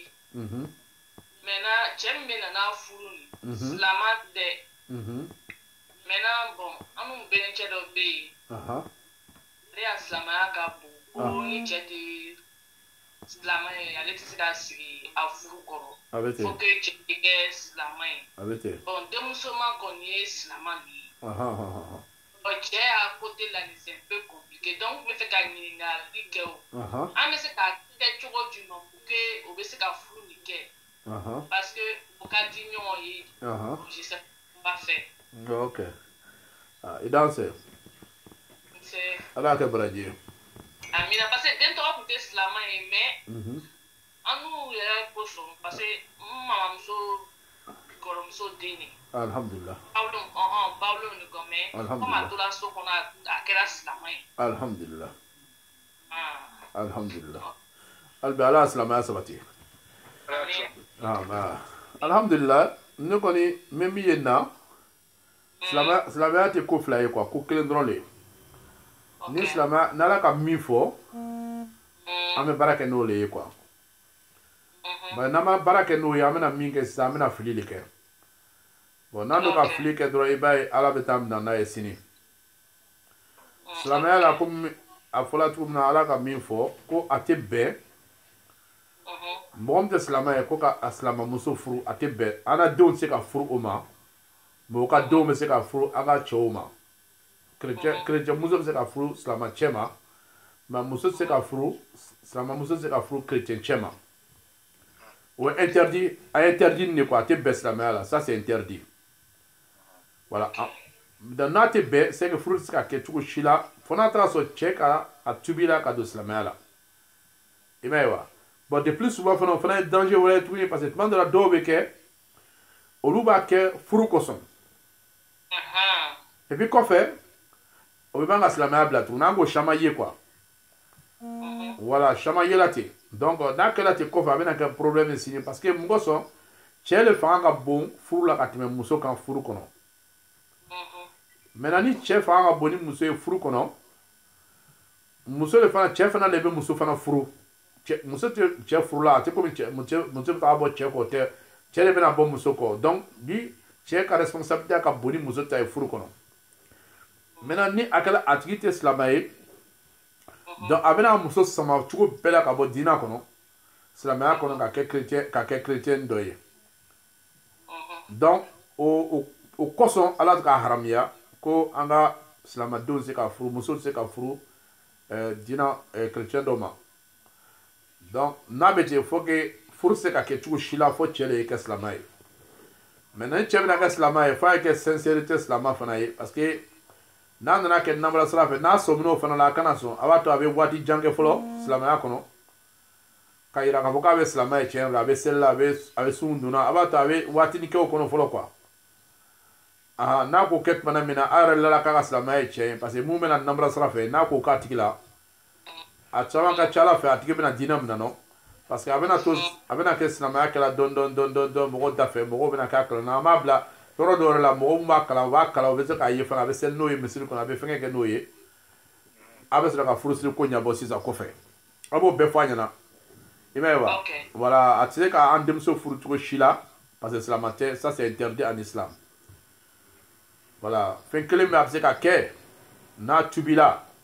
et puis tubi sincère de ye kana tubi nambara sira fɛ dɛ a b'o bɛɛ fɔ a ɲɛna a dɔw bɛ bɛ tubi dɔrɔn furusiri kosɔn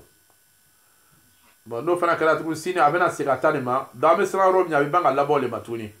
dɔw bɛna sɔrɔ voilà dɔw bɛna sɔrɔ olu bɛɛ bɛna kɛ chrétien ye parce que den ninnu a fanba tɔgɔ bɛna la ale de la ale yɛrɛ ta den ka tɛmɛ muso ta kan donc denw bɛna k'ale ta le ye donc ni denw fana donna chrétien na tugun a bɛ komi an denmuso nana den dɔ wele ka don chrétien na ale yɛrɛ ka sina a ka jinɛ fana bɛ se ka tiɲɛ fana donc ko caman b'a kɔnɔ quoi donc an y'o yɛrɛ éviter carrément cɛkɔrɔba jo de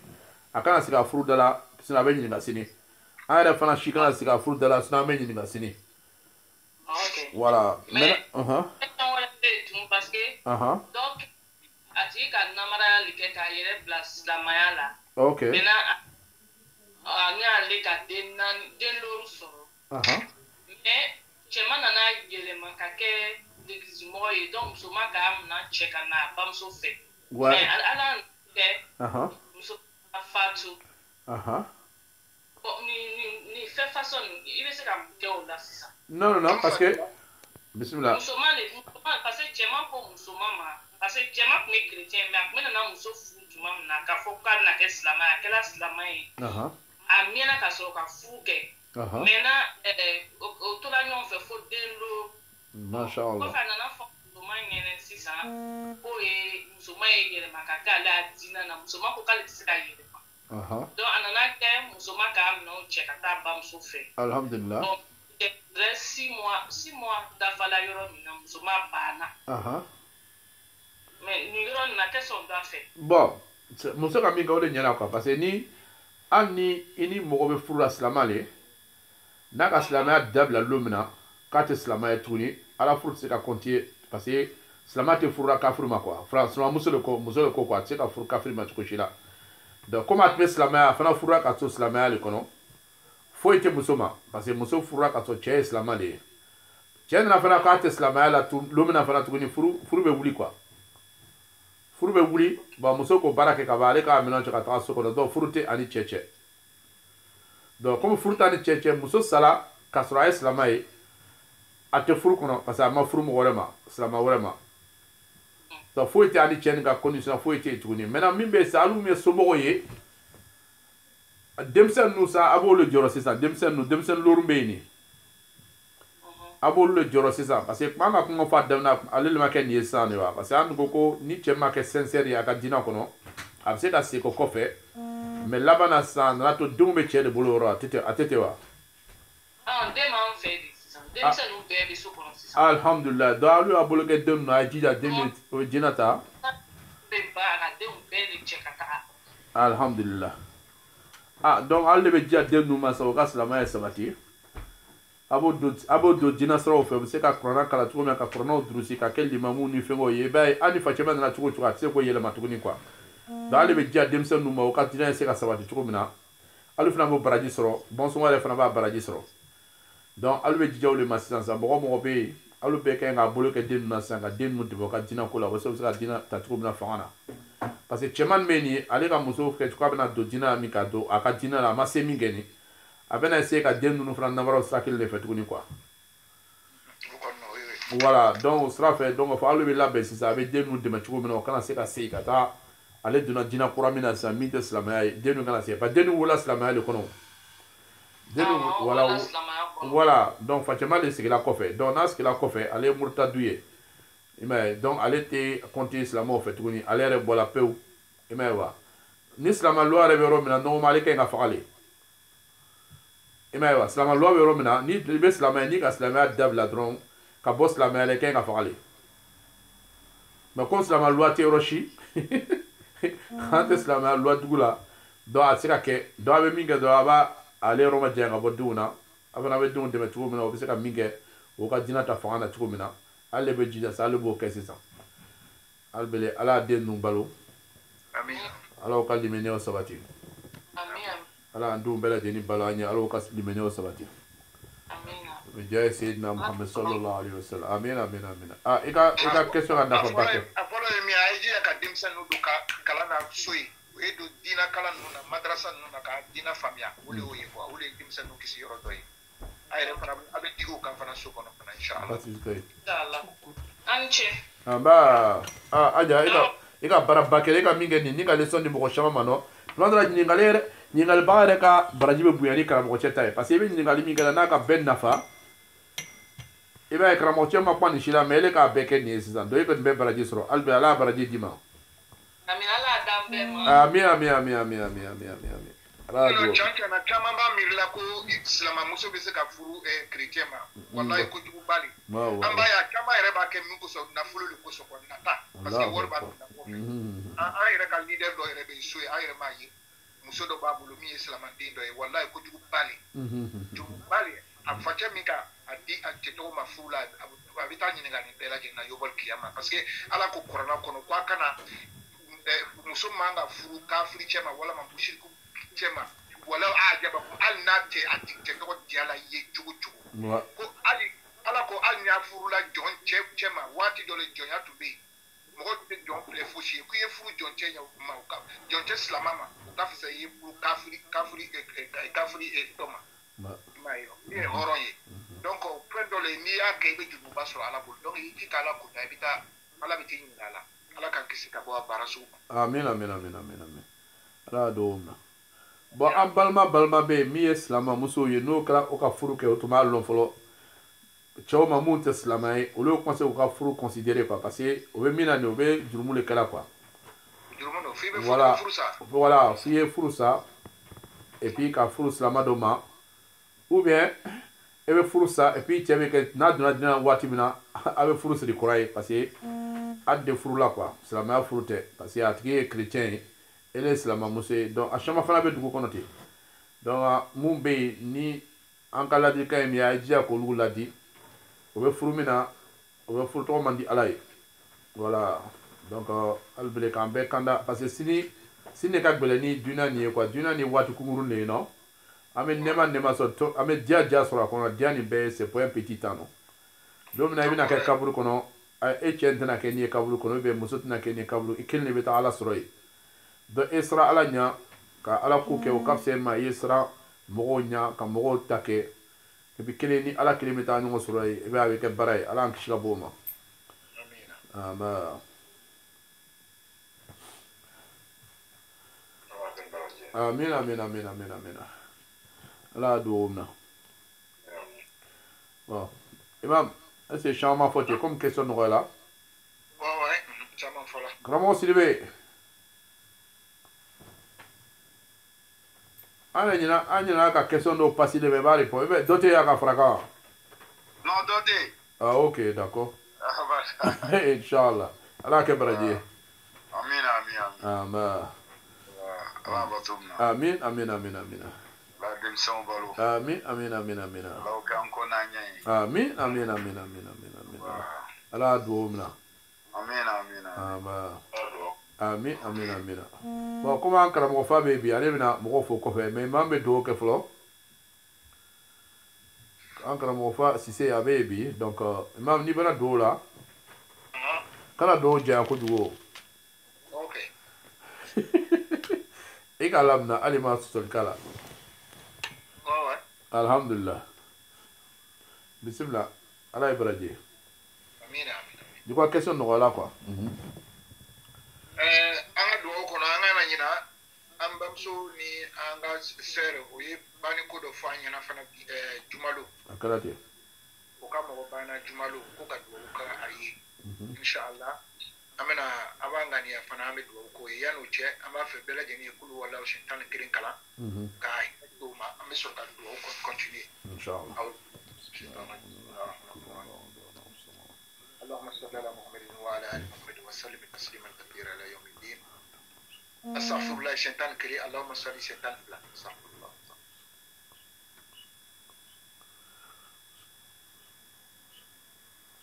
اللهم صل على محمد وعلى ال محمد وسلم اللهم صل على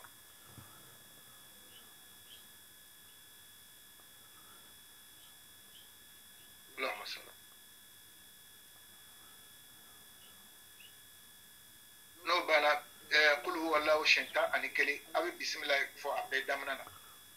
بسم الله الرحمن الرحيم قل هو الله أحد الله الصمد لم يلد ولم يولد ولم يكن له كفوا أحد بسم الله الرحمن الرحيم هو الله أحد بسم الله الرحمن الرحيم بسم الله الرحمن الرحيم قل هو الله أحد بسم الله الرحمن الرحيم قل هو الله أحد بسم الله الرحمن الرحيم بسم الله الرحمن الرحيم بسم الله الرحمن الرحيم بسم الله الرحمن الرحيم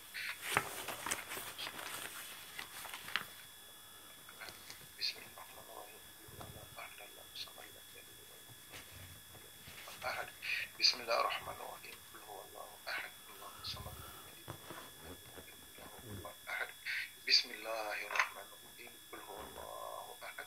الله الصمد لم يلد ولم يولد ولم يكن له كفوا أحد. أيوة أنا استغفار كي صلي فنا كراكا كتلاك قل هو الله تعالى كلا كلين كلا أما ين على الله فيا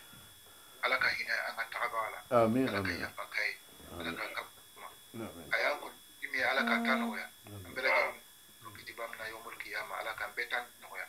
على سرك الجنة على كان بيت سرك الجنة على كان بيت أنا كبر تسمع ما هنا بلغ